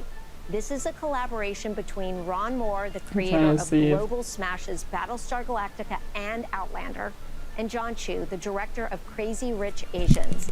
As you just heard, he's also directing Willow. I'm actually gonna leave a message for Percy him. Jackson and the Olympians is one of the most popular books in the world. It sold more than 70 million copies in 35 countries. News of its development at Disney Plus was the #1 trending conversation in the world. It drove more than 1 million tweets in the first 24 hours. And the final project I want to share is based on the international best-selling book series, The Mysterious Benedict Society. Whenever you want to get on Time magazine called it one of the best young adult books of all time. Facebook, get on there or something like that. I'll figure out what we can do. Alright? But our organization is always searching for those who or appreciate get the on. truth. If any child is caught cheating, they will be executed. Excused. Will be excused. And our criteria for approval may be considered mysterious. Mr. Benedict, we have our team. Hello? I'm the aforementioned Mr. Benedict. You all possess a quality that is lacking in our society. I'm trying to. This seems like something like Anubis or something like that. Constance refines of conventional thought patterns. Like House of Anubis. If it was for younger kids, or what is that other Netflix show? I can't think of it. Okay. Your ones capable of seeing the truth, and together you are immensely powerful. We're asking you to go on a mission that can only be accomplished by children. There is a sinister force brainwashing us. And yes, he is my twin brother. Interesting. Interesting concept for kids show. We need a bunch of smart orphans to do a deadly mission. I get it. Ideally not deadly. And this is just the beginning. We have a deep bench of talent and the opportunity to access the incredible Disney library. We're looking forward to creating many more Disney Plus originals in the years ahead. And now it's my pleasure to introduce Sean Bailey, president of Walt Disney Studios Motion Pictures Production. Okay. Okay. Wonderful stuff from Dana and her team. Thank you. Thank you so much. You know, there are so many incredible dimensions to this company, and my team and I have the honor of getting to focus on a treasure trove of iconic characters and stories that spring from the Disney imagination. As we continue to build on Disney's into our expansive library spanning nearly 100 years to bring beloved tales to life in new ways for today's viewers. The addition, since last year, of great franchise IP created out of 20th Century Studios means an even bigger sandbox to play in. One of the I'm just truly trying to exciting see things about Disney something. Plus is the opportunity it has given us to greatly expand our storytelling across a variety of genres to bring compelling, We still original got films one person. from all Wow. around the world to the screen in a way that only Disney can. We have a ton of projects in the works, and I have the pleasure of taking you on a tour through the magical and memorable stories we're producing. Okay. I want to Disney see. Plus is already home to a massive collection of unforgettable movies from across the decades. The kind of movies you want to watch again and again with your family and friends. We're right in the middle of the holiday season, and I'm sure, like me, you and your families have your favorite must-watch movies for every season. Yep. On Disney Plus, we're continuing to create new holiday memories for fans and families around the world with such films as The Delightful Noel and the brand new Godmother. Of course, one of the most popular holidays is Halloween. And one of the most popular Halloween movies is the cult classic Hocus Pocus. And I'm happy to confirm we are working on a treat for Disney Plus audiences with a spooky sequel. In addition to Disney and 20th Century, we also have films from the Touchstone days that fit right in the Disney Plus wheelhouse. One such project we're excited about is a modern take on the hilarious 80s comedy, 3 Men and a Baby. We are deep in development, aiming for a 2022 Oh my release, and we god. could not That's be actually more kind of thrilled funny. to have Disney All-Star Zac Efron attached to star. Wow. That actually sounds good. 3 Men and a Baby. If it's a reboot with Zac Efron. Oh god, that's a much watch. Safety is inspired by the empowering story of Clemson University football player Ray McElrathbey, who found himself raising his 11-year-old brother while still in college. This uplifting drama from Marshall director Reggie Hudlin debuts on Disney Plus tomorrow. We are also working on a film based on the incredible story of Keenan Lowe, a high school coach who averted tragedy through compassion. Everything is going crazy. Johnson on board as a producer. I might just show like the game awards announcements. Giannis Antetokounmpo and his family as they lifted themselves out of poverty as undocumented. Because this is crazy amount of recording for one day. Stage. And I can confirm we are developing a biographical film for Disney Plus with another NBA superstar, Chris Paul, whose past includes a deeply moving story of family, legacy, and destiny that helped make him who he is today. As you can tell, I do watch a fair amount of ESPN myself. That's Moving awesome. to another of our favorite genres, children's and young adult books certainly aren't just for kids. They speak to the kid in all of us, and they have the power to shape our understanding of the world. Flora and Ulysses is based on a Newbery Medal-winning book about the misadventures of cynical young comic book fan Flora and her superpowered squirrel sidekick, Ulysses. Oh. Flora and Ulysses will debut on Disney Plus this coming February. That sounds. A little sounds further cute. ahead on the slate, for 2022, we are reimagining the hit comedy Cheaper by the Dozen with Blackish producer Kenya Barris. It's centered around a multiracial blended family of 12. Okay. Navigating a hectic home life while managing their family business. Okay. I'm thrilled to share that Gabrielle Union is set to star in this reboot. And Gabrielle we're Union. revisiting the beloved Can't- Diary of a Wimpy no. Kid series. Okay. Which has spawned a successful live-action film franchise from the books. The series remains as popular as ever. Okay. In fact, the latest Wimpy Kid book, released in October, was an instant New York Times bestseller. In our new film, our intrepid hero, Greg Heffley, gets an all-new look, and he's, well, a little animated about it. In expanding our That's focus on awesome. content development for streaming, I actually would like there are it some great if it was origin animated. stories. It would like sounds separate good. from the amazing original work coming out of our animation studios that we can tap into in a new way. Okay. Particularly from the world of 20th Century Studios. Ooh. The Ice Age series has so far seen Okay. 5 feature films to the tune of And we're over getting a sixth one? $2.2 billion at the global box office. Jesus Christ. We are now in production on a spin-off film Oh, a spinoff. exclusively for Disney Plus. Is it? called Is it? The Ice Age Adventures of Buck Wild. I thought it was about It centers on the. 3 series favorites: the prankster Possum brothers Crash and Eddie, Okay. and the swashbuckling weasel of the title, Buck. Buck. I'm pleased to announce that the wonderful Simon Pegg will be returning in the role of Buck. Okay. Moving That's to another awesome. popular film series that has earned a combined $1.3 billion at the global Wow. box office across 3 films, we are ready to spend another night at the museum. Ooh. In a fun twist, it is animated this time around, Interesting. which gives us even more leeway to stretch the imagination with this fantastical premise. Okay. We are thrilled to have Sean Levy, who Okay. helped shape this blockbuster franchise as director of the previous films, on board as a producer. Now, I'm excited to shift gears into some of the event titles we have in the works. These are films born out of some of the most iconic and enduring stories and characters in the Disney canon. Yep. As with Beauty and the Beast, Aladdin, Aladdin. Maleficent, Maleficent. Mulan, Yep. and Lady and the Tramp. We're getting more live These are action worlds movies. and characters we love. We're getting live action Reimagined and more brought to live life by action. Visionary filmmakers and We're getting top more talent. live action movies here. And we create these stories at a size, Okay. scale, and quality that is second to none, regardless of the Do size I got of any the text screen. messages?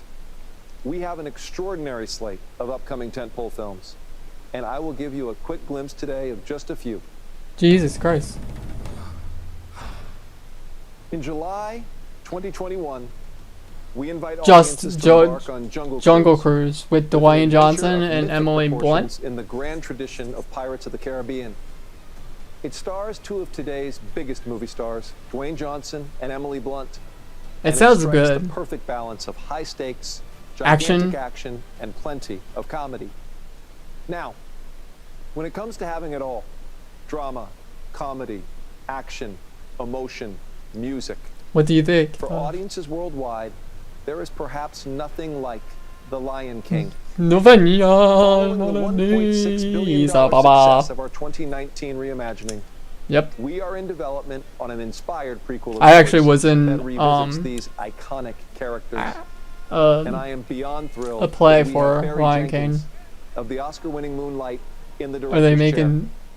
making a second one? I think they're making a second one. A couple years ago, Mary Poppins Returns had audiences tapping their, what do you call them? Oh, feet.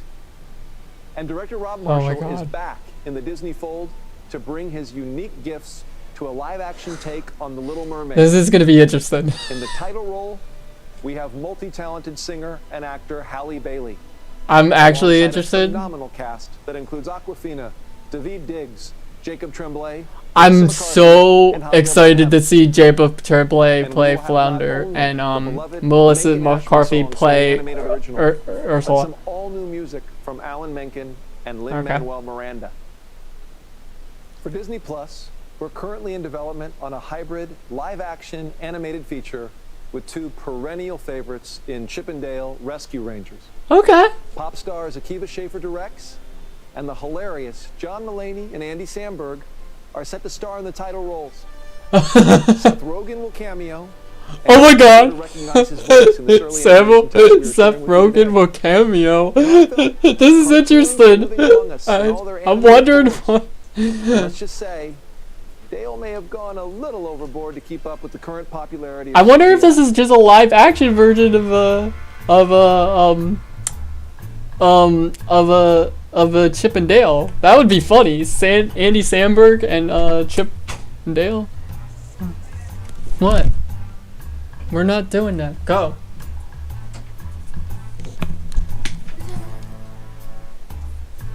Go. Go.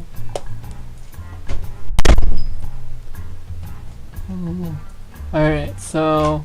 Oh, the Chip and Dale Rescue series was on Disney Channel? That makes sense why they're making another one. Alright.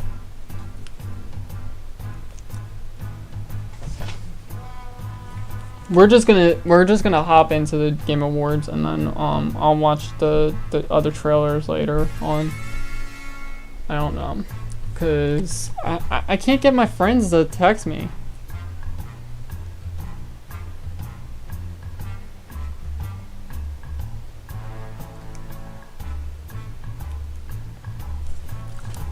All right, wait. We're gonna change the display for 1 second. I'm gonna lock preview. Well, no, I'm not gonna lock preview. I'm gonna turn off that for 5 seconds just to go into my Facebook. And then we're gonna pause this.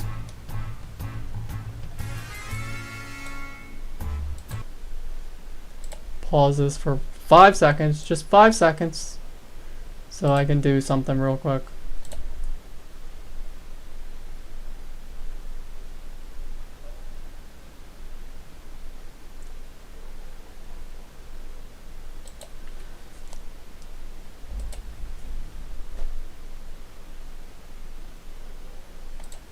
You're kidding me.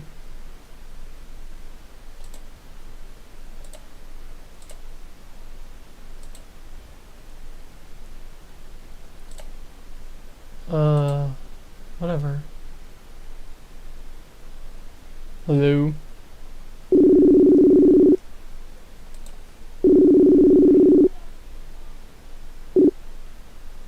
Hello? So we're in the middle of a actual reaction right now. I'm streaming right now, so say hi to the people. What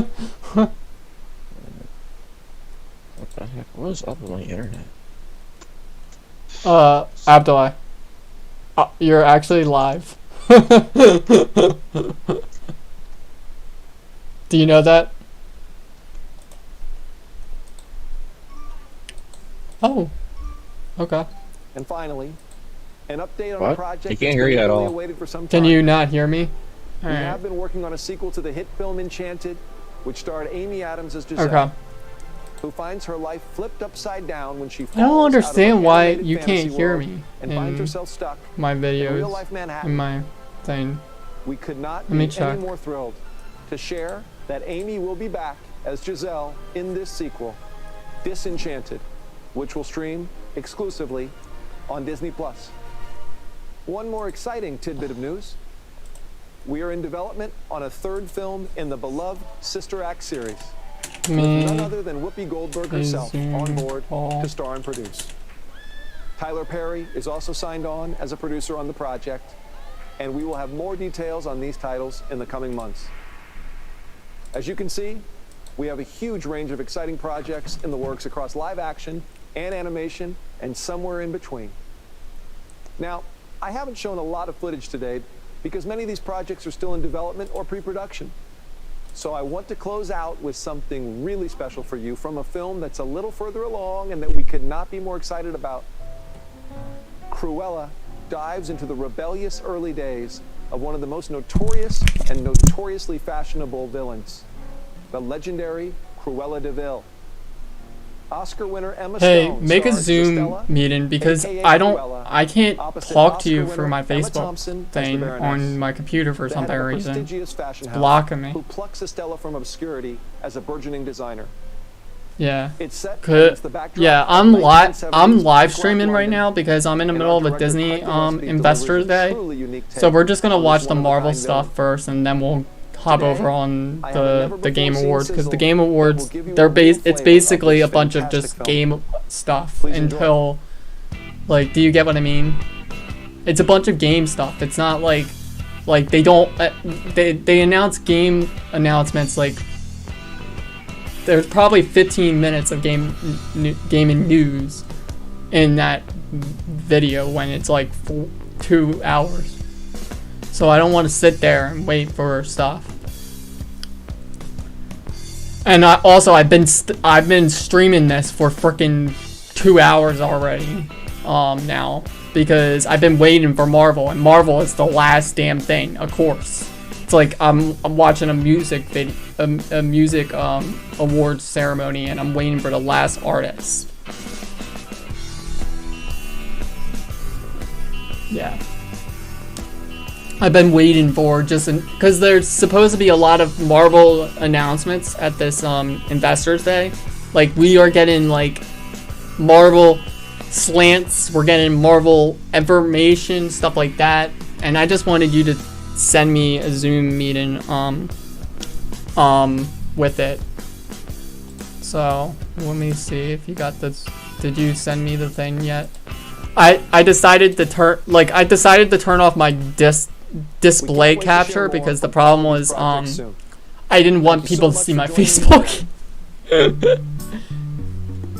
until I can get it. Big thanks to Sean. I just wish that I can pause this for a second. Since Hanukkah starts but tonight, the Investors Day, you can't pause. And if you're interested, during this break, feel free to enjoy this great new Disney it's Investors Day. So basically, it's mostly for the financial people and CEOs of Disney. But they said that they're announcing a bunch of streaming stuff and Disney stuff for the Disney Plus stuff. So that's why I've been tuning in for. I'm going on 3 hours.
Yeah. You can donate through PayPal or so.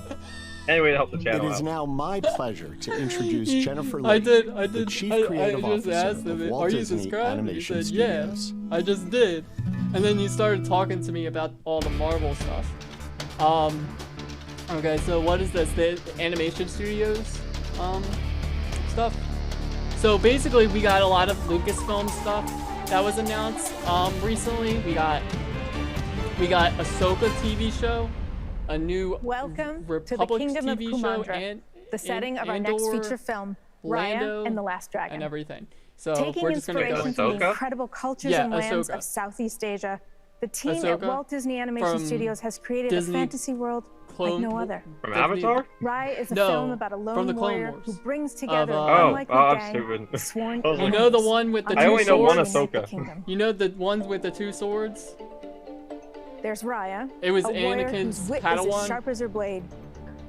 The forgot his street-savvy name. entrepreneur named Boone, You don't even know. the formidable Okay, giant never mind. Tong, I forgot the name. and a little Jesus. thieving toddler, Nori. This looks funny. with her I band of actually monkeys. am interested Their in only watching hope this. is a magical, mythical, self-deprecating dragon named Sisu.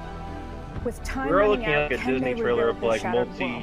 multicultural movies, right? Led Like by Raya, the The Last indomitable Dragon, Kelly and Marie Yeah. Tran as Raya, Yeah, well, and we're the one and watching this only till Awkwafina we get to as the a Marvel dragon like stuff. you've never The seen Marvel before. stuff is where we're. Raya and the Last The Dragon Marvel is stuff a is where beautiful, I'm gonna bold, explode and hilarious maybe film. fall And over while and it stuff. is our 59th animated feature, Yeah.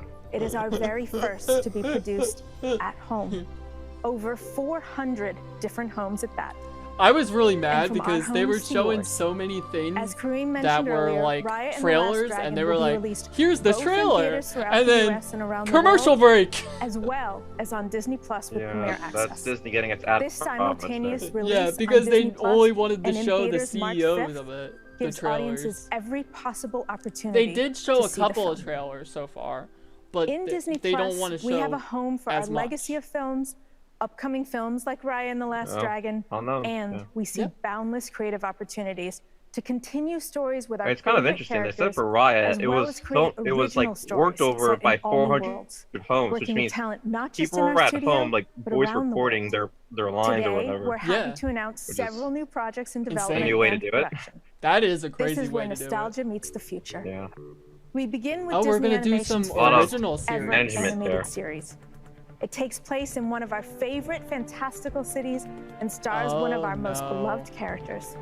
To tell you more is What is the this, like, Oscar-winning director no, that of Tokyo? No, Jurassic I'm Park thinking and one Like the robot, show. it was like Tokyo. Yes, that's what I'm thinking of. Hey everybody, I'm Don Hall, director of Big Hero 6. I am so excited to talk to you about Baymax, the series. For Yeah, Disney Big Hero Plus. 6. This That's what I was is a thinking. continuation That's of the movie. Dude, this was a Actually great get to movie. explore more of I the city love of San Big Francisco. Hero 6. This huge, Such a great show. wonderful, It was actually rich canvas. developed by The Marvel. series really focuses Bobby on King. Baymax's It was original developed protocol, by which is Marvel. to be a nurse robot. Each episode, we meet a new character, a patient that Baymax is going to help. I would like to be more like Yeah, I Baymax. don't think Dwayne's His gonna kindness, get his here. compassion, his He said he single-minded was gonna, like, devotion to come. just helping people. He's kind of a hero for the times. And lastly, I don't want to give away any spoilers, but Baymax will have a new feature that will Ooh. allow him to quickly travel around the streets of San Francisco looking for That's funny. patients. Thank you, everybody. We're very excited to show you So more. he's gonna be like a droid, babe. Baymax will be on Disney Plus in early 2022. Yeah, droid. Also in production. How much is Disney Plus again? Welcome back to the mammal metropolis of It's not that Zootopia, much. where directors Trent Corey and Josie like Trinidad are $6. creating a short-form series called Zootopia Plus. Zootopia Wait, Plus takes a hilarious how much look is at some it? of the $6? animals we only Yeah, it's like briefly met $7 a month. in the Oscar-winning film, including Frou Frou, Why? gazelles, tiger dancers, and Are you our thinking favorite about getting sloth, Flash. We'll get insight into No, their no, lives just stick through the around. lens of Zootopia's hottest shows. I don't know. The It was Real just like a random Mousewives question. of Little I think Rodentia. you should So get you it, think you but can don't France? wait And a until show that next follows year. the fast lane Wait of until life next year at because Sloth that's when the Marvel shows are Zootopia gonna Plus is come set onto for the Disney series Plus and stuff like in that. spring 2022. Do you get what I mean? Like, there's gonna be a lot more Cinderella, of Ariel, adult Elsa, stuff. Jasmine, Rapunzel. Yeah. Disney Animation has brought some of the greatest heroines to the screen. Yep, we did. Characters that people connect with and who stand the test of time. And with Disney Plus, we're creating new stories for these They were characters. talking about the starting with the Little favorite, Mermaid from movie New Orleans, earlier. Princess That was Tiana. great. We are bringing Tiana Oh. and her friends back. The for live all action new one? stories in a long-form musical comedy series. The possibilities the are black endless, one? with Tiana Yeah. stepping into a role. Wow. Or am I thinking of something Yet else? to visit, and with Oh, the so black- much more Yeah, of New yeah. Orleans yet to see. Yeah. Tiana Yeah. comes to Disney Plus in Haley, 2023. Healy Berry. I can't even think. There is her another last name series is Barry. I don't even know her Barry. name. Barry. One that focuses on Her last name is heroine who Barry, asks herself but it's not how Halle far Berry. she'll go. It's not that one. Developing a long-form Yeah. musical comedy Oh. series exploring new Ariel. stories with Moana. Jesus There Oh. was such a deep love for this character in this film. Wait, there's and another that live love action? has only grown The in Little the years Mermaid? since the film's initial Yeah. release. In the Wait, series, Moana's there's a boundless sense of movie adventure and one skills at coming wayfinding out. take her far beyond the reef. Since our and it's first live research action. trips to the Yeah, region that's the for live film, action, right? Yeah. we continue to be And inspired it's by gonna the have- Yeah, and that's the oral black one, storytelling right? traditions Yeah, it of has the Melissa Pacific Islands. McCarthy as And to help tell the stories for this new series, we are connecting with what's it talent called from the again? region. As Moana the series will be on Disney Plus Universal. in 2023. I mean not the Ursula. There Universal. is one more series I am thrilled to announce Okay. today. What's the An series? all-new, all-original series Universal? created in a whole new way for our studio. Ursula. Back in the beginning of I met 2019, I Ursula. saw a news Melissa piece about a group McCarthy. of storytellers and artists from Nigeria and Uganda. Okay. Cool. The title of this Interested? video was Pan-African Comic Book Hopes to Kick Disney's You-Know-What. I was intrigued. Here were 3 talented comic book artists. Tolu Olofoyeku, Ziki Nelson, and Hani I'm not even gonna Ibrahim try founded an entertainment pronouncing company those called names. Fugali. Their dream I was could to try, bring but I'll African probably fail. stories created by African artists to the world through comics and animation. God. highlighting Oh, the diversity of cultures, Ziki history, Nelson, and voices I got that. across the Hamid continent. Abraham. Their talents And as Tolu storytellers Olo. blew Oh, us God, away. no. I'm proud to announce a first of its I tried. kind collaboration as Kugali and Disney Animation team Kugali. up to bring their I could get original that down long-form with that. series to Disney Plus. What's it about? The series is called Iwaju, which in the Iwaju? Yoruba No. language roughly translates to the future. Set in Lagos, Oh. Nigeria, and steeped in science fiction, Iwaju explores deep themes of class, Is innocence, this on the and international challenging the version? status quo. You know, if every African Iwaju person will in Africa debut had a on Disney TV, Plus in 2022. that's a billion people for Disney to get money from. As you can see, we're embracing the opportunities Disney Plus Oh my provides. God, that's We horrible. cannot wait to share more in the coming months. Not horrible, it's capitalism. But today, I want to Jesus leave you with a Christ. very I special mean, look at all the project. movies from China. China's a Animated billion feature film set to people. release You fall of think 2021. They don't We've want a not billion officially people announced watching this their movie shows. until today. For our 60th feature, magical realism sets the stage, This is and yes, this is where it it gets is a musical dark. stage. I As feel we like travel to I feel Colombia, like as soon as you where came a into magical the family, thing, the it got dark, Madrigals, live real in an dark. equally magical home. Our film is This called went from PG to Encanto. PG-13 quickly. Why? No, this went Because from Encanto PG is to a R-rated. challenged place, born of its unique wonders, where life itself is I didn't wondrous. say anything that controversial. Directors Byron Howard and Jared Bush, the filmmaking team that brought you the not yet. Academy Award-winning Zootopia, are joined by co-director and co-writer Charisse I can pronounce Castro-Smith, those names. and bringing his talents as both Encanto. songwriter and Aye, story thanks, Signor collaborator Kelly. is the incomparable Lin-Manuel Miranda.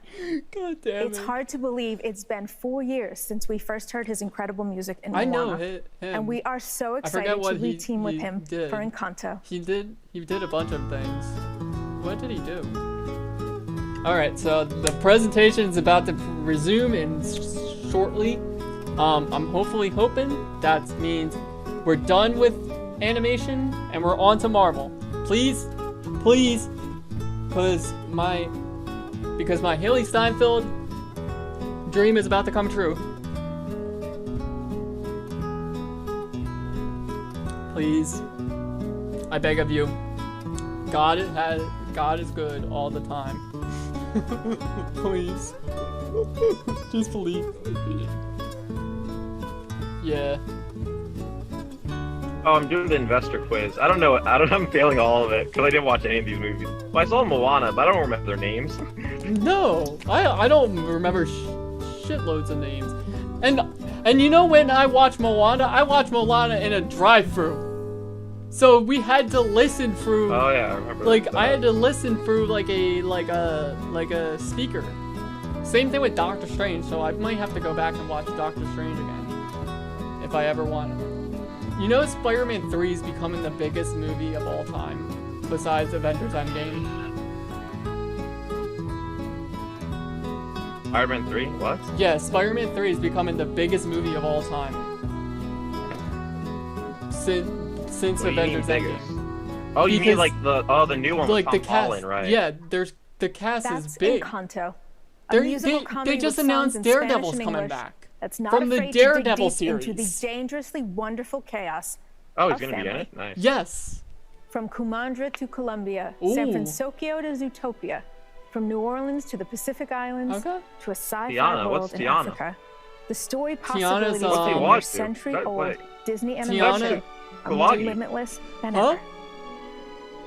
It is now my pleasure to Wait, what? introduce my Iwaju, what happened esteemed to colleague Kulagi? at our fellow animation studio, Tiana- a person both Tiana's tall in the- stature the and princess in and the it is frog. Kulagi. I from just couldn't Pixar read Animation font. Studios, Never mind. Chief Creative Officer Pete Doctor. Oh. Okay, now we're on Pixar. Okay. Oh, I didn't God. know. Tawaji? What's Tawaji? Jesus Christ, Abdullah.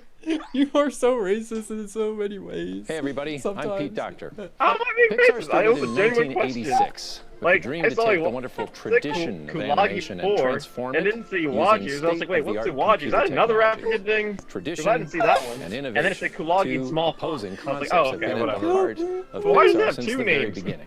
Since then, Was it because the we've first name gone was on to difficult? make Like, what's 23 going on? feature films and They did many, make many 23. shorts. And as a director of several of these films, it makes me so happy to hear that folks who grew up on these films as kids are now passing them along to kids of their own. Okay. It's hard to believe Pixar's been around 34 years. But you know what? Truth is, we're just getting started.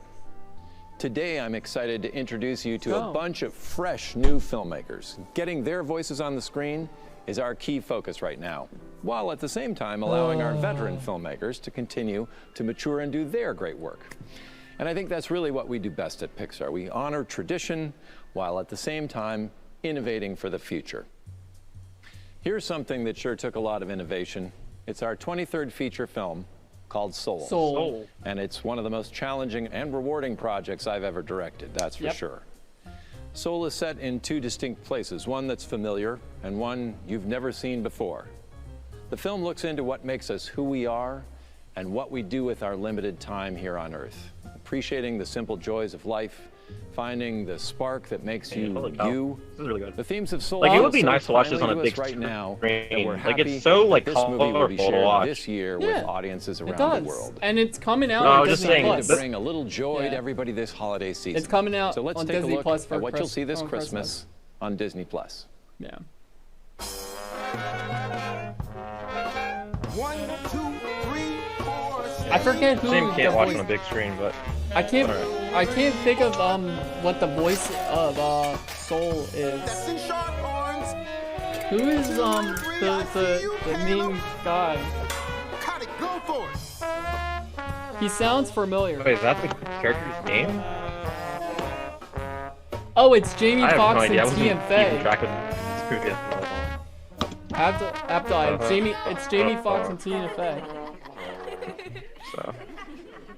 Can you hear me? Hang on, Abdul? hang on. What are y'all laughing at? So Connie got a little lost in it. That's a good Abdul? thing. Look, I remember one time my dad took me to this Yeah, I can hear you. jazz club. Just at That's my- the last place Yeah, I it's was. Jamie. Stop. Yeah, Oh, it's Jamie Foxx and Tina Playing Fey. his chords Tina with Fey's. force on it. I think. And then with a minor. I think she's. Then I he think has the she's inner best voices, friends with and it's like he's Jimmy It's Fallon. like he's singing. And I swear the next thing I know, it's like he floats off the stage. Oh. That guy was lost in the music. He was in Okay. it. And he took the rest of us with him. All right. That's when I knew I was born to play. Look around. Life has so much to offer.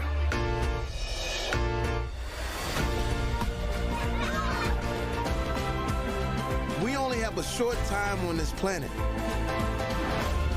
Don't miss out on the joys of life. I don't think I watched all of Onward, the new one, the newer Pixar movie.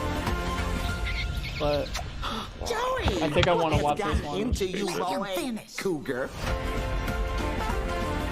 I think I definitely want to watch this one. Speaking of Disney Plus, we have a bunch of new projects we are making exclusively for the streaming service. Now, hopefully you've been able to check out some of our Spark Shorts. These are a collection of shorts made by a diverse group of new storytellers at Pixar. They've really struck a chord with many around the world. Yep, they did. Our next Spark Short Burrow follows a young I don't rabbit know as this she one. tries to build the home of her dreams. It's by first-time director Maddie Sharafian, and I'm excited to say it's going to be released on Disney Plus along with Soul this Christmas. We've also launched a new documentary series called Inside Pixar, which invites you into our studio for an up-close, never-before-seen look at the artistry, the craftsmanship, and the storytellers of Pixar. The first 5 episodes are available right now on Disney Plus, so check them out. And more are scheduled to be released in the coming months. Okay. Next, grab a quick snack with Pixar Popcorn. This collection of mini shorts feature your favorite Pixar characters in all new bite-sized stories created by Pixar animators. Interesting. These were a blast to make. Doran Finding. Pixar Popcorn comes to Disney Plus this coming January. Instead of Finding Dory. We also Doran have Finding. 3 all-new series that you'll soon be seeing on Disney Plus.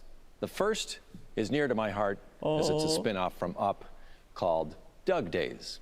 It's written and directed by the hilarious Bob Peterson, the creator of Forky Asks a Question and the voice of Doug. This brand new series follows our favorite talking dog, now with Carl, as he returns from the dangers of the South American jungles to the dangers of suburbia. Here he will face many challenges, including puppies, fireworks, and of course, fireworks. Squirrel. Doug Days will premiere on Disney Plus in the fall of 2021. Here's a clip from one of our favorite episodes. Favorite show. Doug, could you watch him for a spell?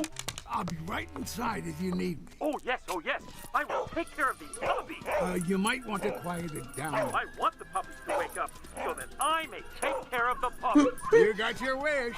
Puppies. Puppy. Okay, here they come.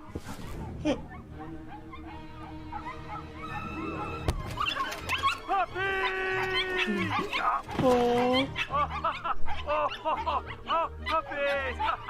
Have fun, Doug. I am faster than you. I am faster than you. I am faster than a puppy. I'm sorry, are you just bored? All right, I'm back. You're missing it. No puppies, it is me, Doug. It's No, Doug. Dad called, so I was just muted.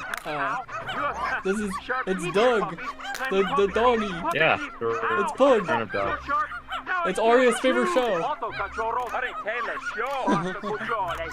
Puppy teeth! Tiny puppy teeth on me! Now I am turning. Turning and hurting. movie. It is kind of fun.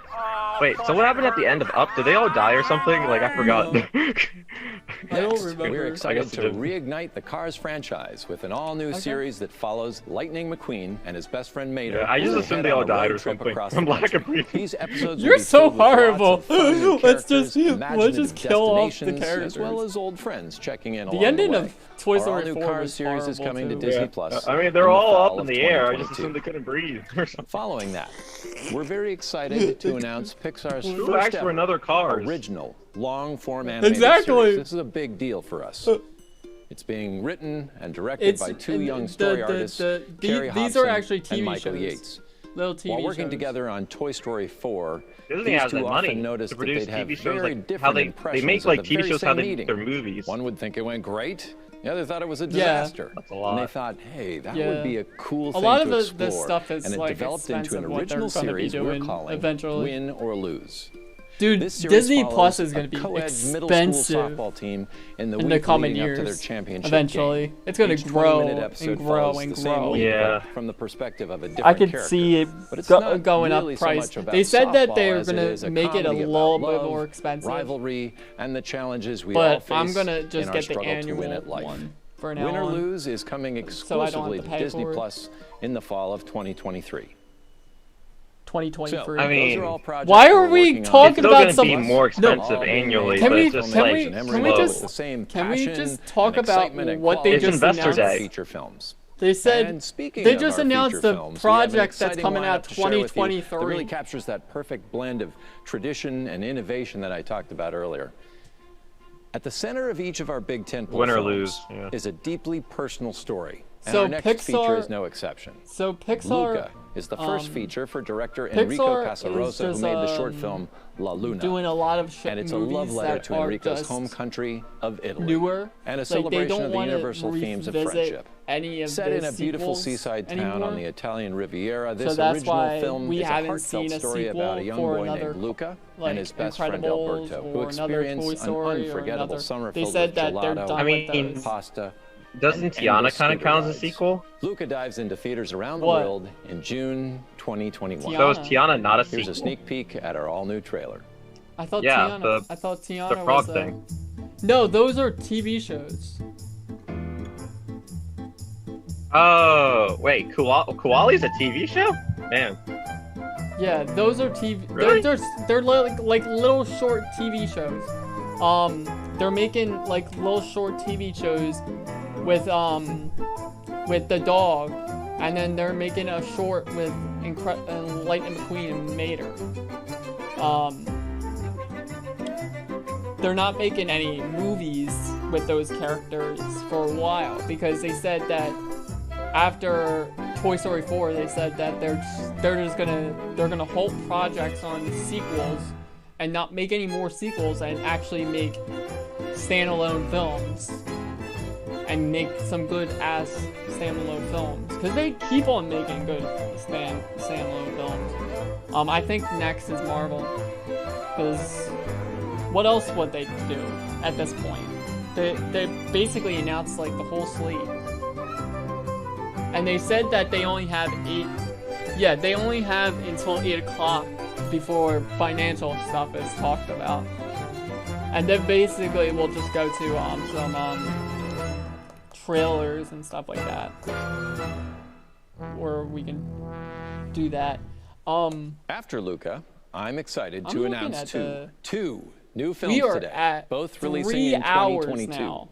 This In is the the spring of longest I 22, have we have an ever original film streamed. directed by another first-time feature director, Domi Shi, who won an Academy Award for her Pixar short film, Bao. Get ready for Turning Red. Oh my god. This is May. Can we Confident Can we get to the 13-year-old Marvel? who's experiencing the If there's excruciatingly not awkwardness of that being a much Marvel teenager. stuff, I'm gonna be Everything in mad. her life is changing. Her interests, her relationships, her body, and balancing all this with family and crushes and her devotion to the biggest boy band on the planet is no small feat. Oh, and one more little detail. Whenever she gets too excited, which for a 13-year-old is like always, she uncontrollably poofs into a giant red panda. Kind of like the Incredible Hulk, but cuter. Turning Red is There's an always some original animal take on a factor. great tradition of coming-of-age comedies, albeit one with an emotional and a furry twist. And coming in the summer of 2022 is a science guess fiction animals are adventure easier to film sell as unlike merchandise. anything we've done before. They're making a Chip and Dale Rescue Rangers live action hybrid animated feature, and it's gonna have Andy Samberg as At first Dale. glance, you might think, this is a Toy Story film. Well, not so fast. See, back when we created the very first Toy Story, then- we I've designed never Buzz heard that Lightyear before, with the but idea I that he don't was know a what that toy is. based on some really cool character from an epic blockbuster film. Well, all these years later, we decided it's time to make that I feel like film. I've heard that. Oh yeah, Directed by yeah, Pixar yeah, vet Angus yeah, McLean, co-director of Finding Dory, Lightyear is the definitive origin story of the original Buzz Lightyear. And it reveals how this young test pilot became the space ranger we all know him to be today. And we're excited Interesting. to announce And this it new Buzz looks like Lightyear the will be animation voiced by none other of Clone than Wars. Chris Evans. What? He is much more traditional Pixar than Buzz, and we're excited to have Chris's help in bringing a new twist to He this actually iconic looks character. like We can't wait Buzz. to take audiences to infinity and beyond as Lightyear launches into theaters in Yeah, the he summer does of kind of 2022. when you think about it. That's kind of Yeah. cool. So there Yeah, you have Tim it. Allen Pixar will continues always to be my transform, Buzz, but even as we've become a proud getting part of older the and wonderful older tradition of at this animation. point. We look forward to introducing you to even more characters, old and new. That's in why years to Tom come. Hanks stopped Just, after Toy Story 4. Please I don't think tell they're gonna Kevin make Feige another that we're one. hiring Chris Evans away from Marvel Studios, okay?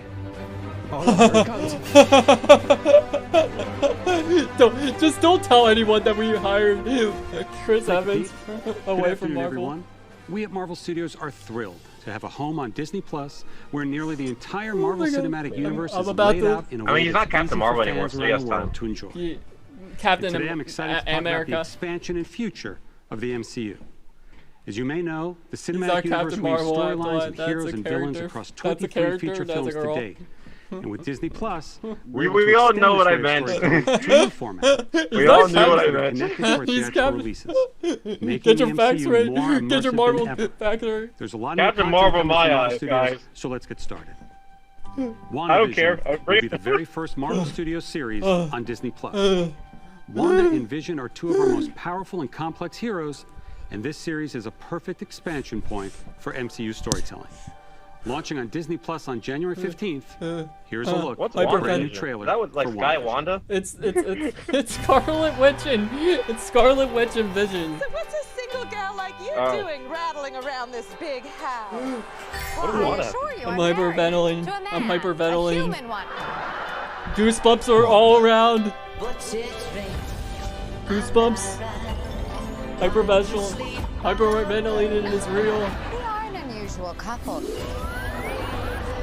Oh, I don't think that was ever in question. Ooh. We just don't know what to expect. Wait, Someone- is this a TV show? Yeah. And it actually What? takes They got place. Scarlett Johansson for a TV show? Yeah, and it's taking place after the Dang, they got events. that money. Who are you? Yeah, it's taking place after Wait, the how does events. that make sense? Huh? It's How does sick. that make sense? It's Scarlett's like, dead? huh? Vision is dead, yes, but it takes place after Avengers Endgame.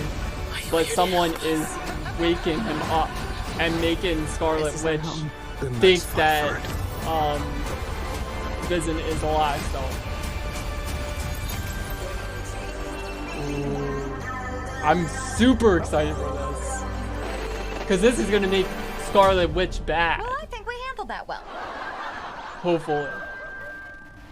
It's gonna drive her to her breaking point. Elizabeth Olsen is currently in London right now.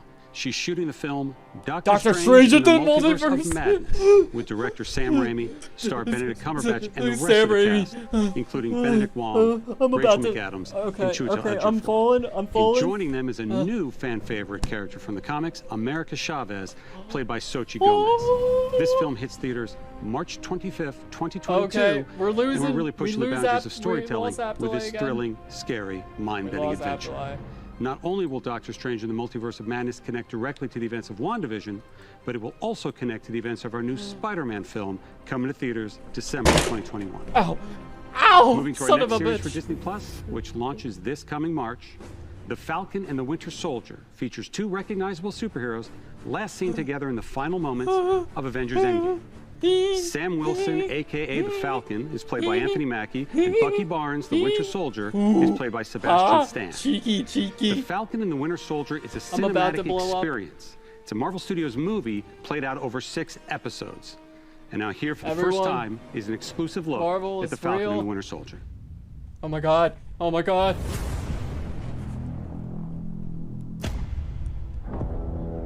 The legacy of that shield is It's so great. complicated. What do you think? It gotta be complicated. The world It's crazy now. is upside down.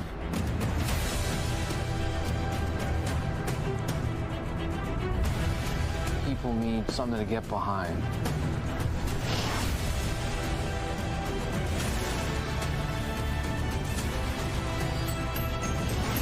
They need the symbol.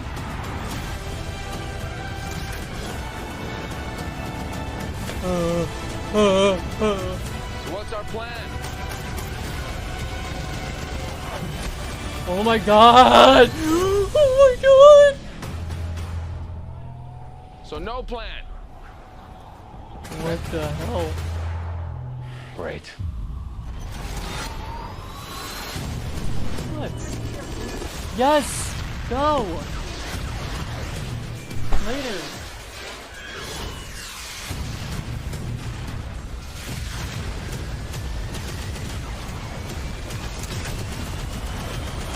Abdullah, are you there? Yeah.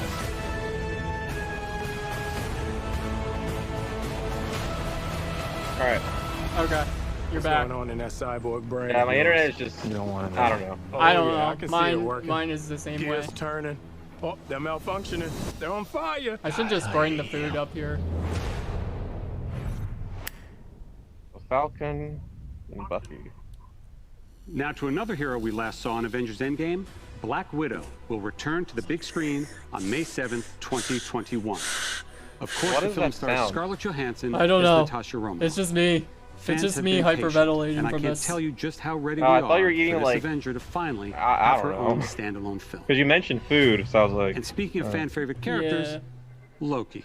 Okay. The God of Mischief will step out of his brother's Ow. shadow and into his own series on Disney After Plus in May of next so year. after The great Tom 8 Hiddleston o'clock, returns as Loki and is joined in the hits- series by Owen we're Wilson, gonna Gugu end this Mbatha-Raw, for 5 Sophia minutes just to DiMartino, go get my Mumi food. Mosaku, and Richard We'll E. end the Grant. stream and As then with our other we'll shows coming to change Disney the Plus, game we want to try awards. something a little different.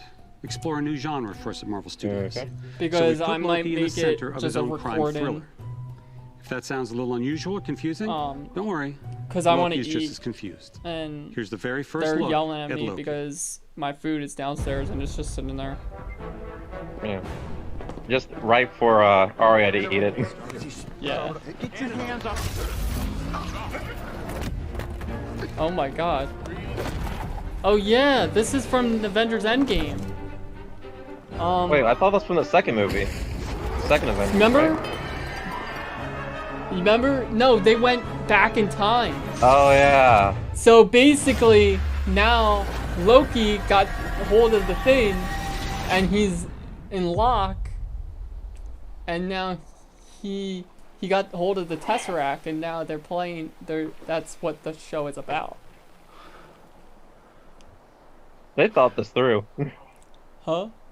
They Yep. thought this through way back then. Yep. They did. What is he in China? He looks like he's in like a Like- before You're the taking me somewhere to before kill me. times. No, I'm taking you someplace to talk. Well, Sure. I don't like to talk. The before But you do like to times, lie, more like which you just dinosaurs. did. 'Cause we Yes, both because know humans you were were around when lying. dinosaurs were around. I don't know.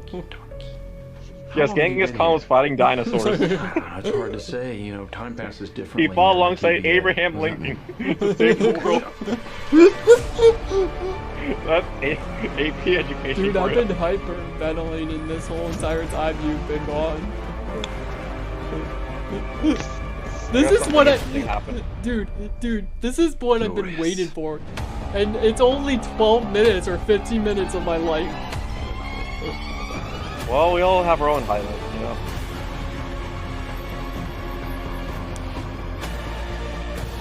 So, yeah, this is a 4-hour stream, so I might just make the Game Awards just a recording instead of a stream. Hopefully we won't have any problems where it's more like I am the one that cuts out of the video, because I had that Calm down. before, but I never had it on the best be ready. day. Yeah.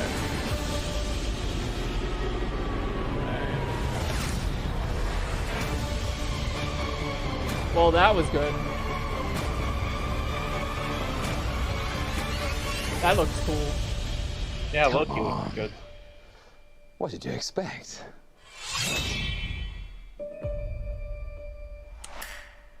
Awesome.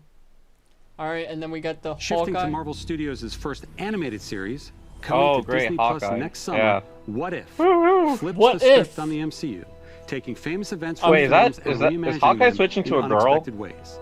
We've Yep. assembled a stellar voice cast with Right. many MCU stars reprising their roles. Well, Here's a it's look her at What If. his daughter. Oh, right. But What If is going to be the best series. Reality. It's more than a linear path. This is Oh, I gonna guess that's where the budget ends. I'm just kidding. 10 more minutes. Well, 10 that more doesn't sound minutes of ominous at all. greatness we got.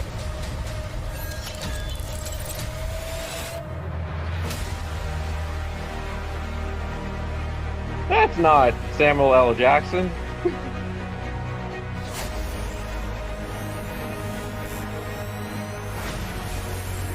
I was promised an army.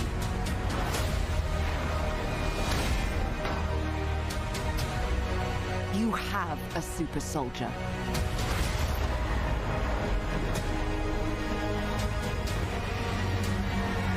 Cool. You sure don't seem too freaked out about all this, kid. What you doing out there all by yourself anyway? Exploring the world. Sounds fun. But why stop at one world when we can show you all of them?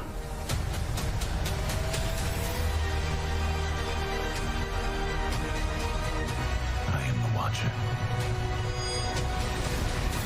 I am your guide through these vast new realities. Follow Who's me that? And dare to face the So unknown. basically, they're gonna.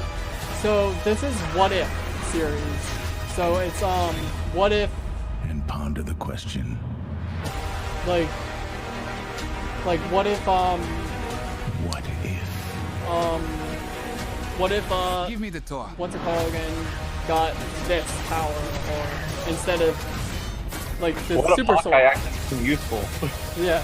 What if the super soldier serum was given to Captain America's. We've just wrapped production in Australia What's it on our called? film Shang-Chi Yeah, and the Legend British of the Ten Rings. version We're so that's impressed the way female. Simu Liu has brought the character of Shang-Chi to life. Simu is surrounded on That's screen by a awesome. fantastic cast that includes Awkwafina, Tony Leung, and Michelle Yeoh.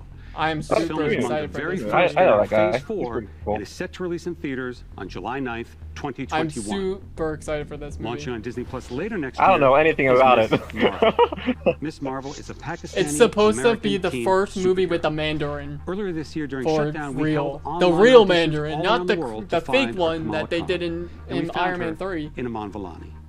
Aman will be surrounded Yeah. by a phenomenal He's cast more and creative powerful team that than will bring this freaking story to Thanos life. in some ways. So here's an early look at Miss Marvel. Oh, we're gonna get an early look at Miss Marvel too? Is a new kind of superhero. But at the core of all of it, her story is so universal. Oh, Miss Marvel is it's one of the probably newer only characters like in the just Marvel talking comics. about When one the comes in character. that It's grabs not the like world's they're gonna imagination actually like this, show the some questions are, footage. when are we going to bring Miss Marvel to the screen?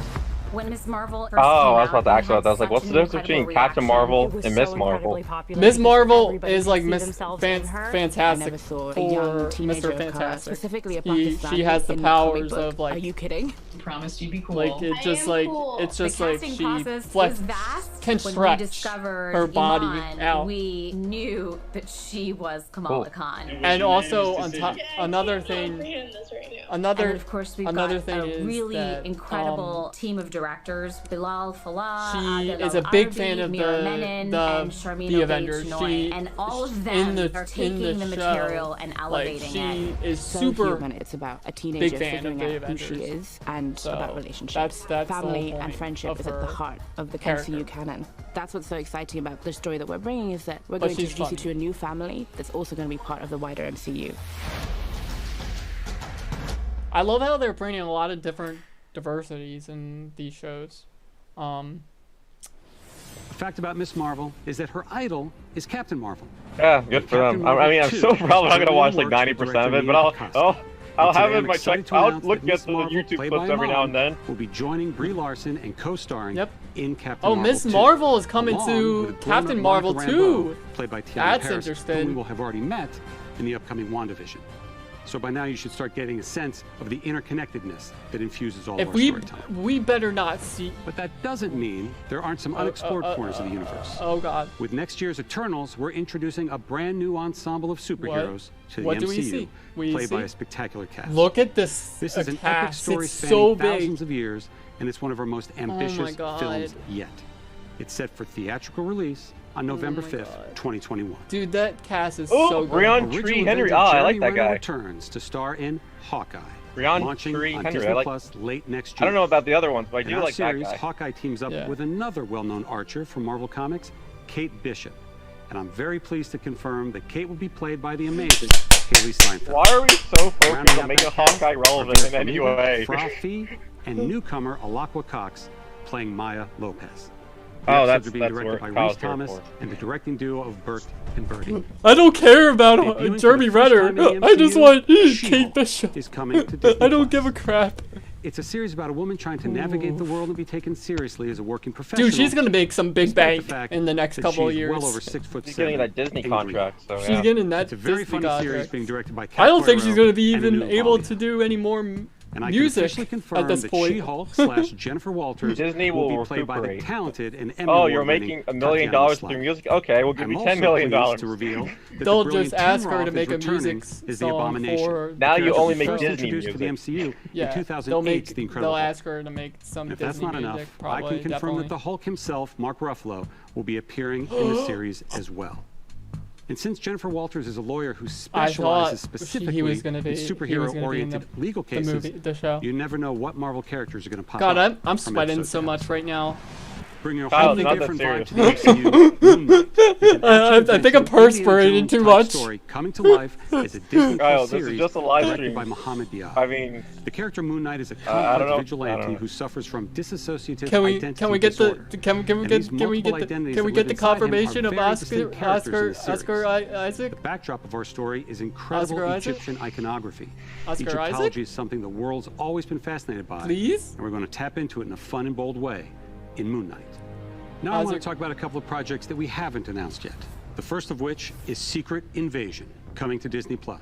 Samuel L. Jackson is back as Nick Fury, and Ben Mendelsohn from Captain Marvel returns as the Skrull, Talos. Next to Civil War, Secret Invasion is arguably the biggest crossover comic event in the last 20 years. You know and what we're that bringing it means? to Disney+. It's about a sect of Skrulls who have infiltrated every level of life on Earth. Ironheart will be a series for Disney Plus about genius inventor Riri Williams, Oh my God. who has the most Oh my advanced God. suit of armor Okay. since Iron Man. Okay. I'm about to Dominic hyperventilate. Thorne will play the title role. And as we like to do, both Secret If only you Invasion had more and Marvel Ironheart friends will that tie could share this directly moment to with you. MCU future. We're also well underway on a series for Disney Plus based on Armor Wars, a classic Marvel story about Tony Stark's worst fear coming true. Oh my God. It's what happens when his tech falls into the wrong hands. And this series will star beloved member of the MCU, Don Cheadle, will be returning as Jim Rhodes. Oh, I thought War Machine. for a second we One were of the getting best things about expanding we were the getting MCU to Disney Norman Plus is that our Norman team at Marvel Osborn Studios is finally as able to do some as of the things Iron we've Man. always wanted to do, Oh. but didn't quite have Oh, the right God. outlet for. Jesus like Christ. produce our first ever live-action holiday special. Ooh, a special. In a And Reverend especially- Guardians fashion, especially the Guardians of the Galaxy holiday fashion. special is going to be a lot of fun, especially since James Gunn is back to write and direct. Oh my God. In yes. fact, we're going to shoot it during production of Guardians of the Galaxy Volume 3. Okay. This special will drop the holiday prior to the next Guardians of the Galaxy film, which hits theaters in 2023. I don't know how. And speaking of Guardians, I think I'm aptly titled I Am perspirating Groot, like in Big Bang everyone's Theory favorite now. little tree, Baby Groot, will star in a okay. series of shorts on Disney Plus this is featuring bad. several This is new bad. and unusual characters. Oh my God. Before I go, Actually, I couldn't leave you without it's giving you not a few that more bad. updates on some of our Thank most God I'm wearing a black anticipated shirt. upcoming films. In January, we'll Yeah. begin filming Thor: Love and Thunder with director Taika Waititi and Chris Hemsworth, Natalie Portman, and Tessa Thompson returning. And I'm pleased to confirm that Academy Award-winning actor Christian Bale is playing the villain, Thor: The God Butcher. Thor: Love and Thunder releases in theaters on May 6, 2022. Meagle. As we announced at Comic-Con last year, Christian we're Bale. moving ahead with Christian Blade, Bale. starring Academy Award Jesus winner Christ. Mahershala Ali. The development and storylines are Stop. coming together, and we'll have Stop! announcements I don't very, very have soon. time. You're Director Peyton Reed doing is too hard at work much. with our Marvel You're Studios. showing I mean, it on is the third spaced out. Ant-Man I mean, film, it's which will within a span of officially like be called now to 2 2023. seconds. So Quantumania. Quantum. Paul Rudd, Evangeline Lilly, Michael Douglas, and Michelle Pfeiffer are Oh my all God. returning. Oh and my Catherine Newton is joining the cast and playing Catherine Cassie Newton? Lang. And in the role of Kang the Conqueror, Kang we the have great Conqueror! actor Jonathan Majors. Oh my God. Oh God. I wanted to acknowledge the devastating loss of a dear friend and member of the Marvel Studios family. Chadwick Boseman was an I wanna immensely pray talented actor and an inspirational For individual his family. who affected all of our lives was- professionally. He was a and great guy. personally. His portrayal of T'Challa the Black Panther is We're gonna have a iconic moment of and silence for him. transcends any iteration of the character in any other medium from Marvel's past. And it's for that will reason always that be we will not recast the king. character. However, dang man, to honor if the he could legacy do all that that Chad while helped having build like through his you portrayal know of chronic the cancer, King I have no we excuse. want to continue to explore the world I have no excuse. and all of the rich and varied characters introduced in the first film. That's what I took from that. Writer-director Ryan Coogler is hard at work on the sequel now, and we'll bring the film to you in theaters July 8th, 2022. And finally, I'm happy to announce a film about one of the truly iconic Marvel families. In fact, Marvel's first family, Fantastic Four. We're working on a feature now, and it will be directed by the director of our recent Spider-Man films, John Watts. Can we get casted for it? We've got a lot in store at Marvel Wait, Studios. is this going to be a Disney good Fantastic Four? Because the last Fantastic Four was not that great. Yes, it's a Disney. It will be home it's for an both our MCU feature films and our series for years and years to come. And Since John Marvel Watts first joined Disney is back in really 2009, good what Bob he Iger's been the does. biggest champion of the work that we do. None of this would have been possible without his support. So it is now my pleasure to turn things back over to Bob. Thank you. Okay. All right. What an that was some interesting that was some interesting things. All right. That basically is it for this stream. Please like, comment, everything, and see you guys later. Yeah.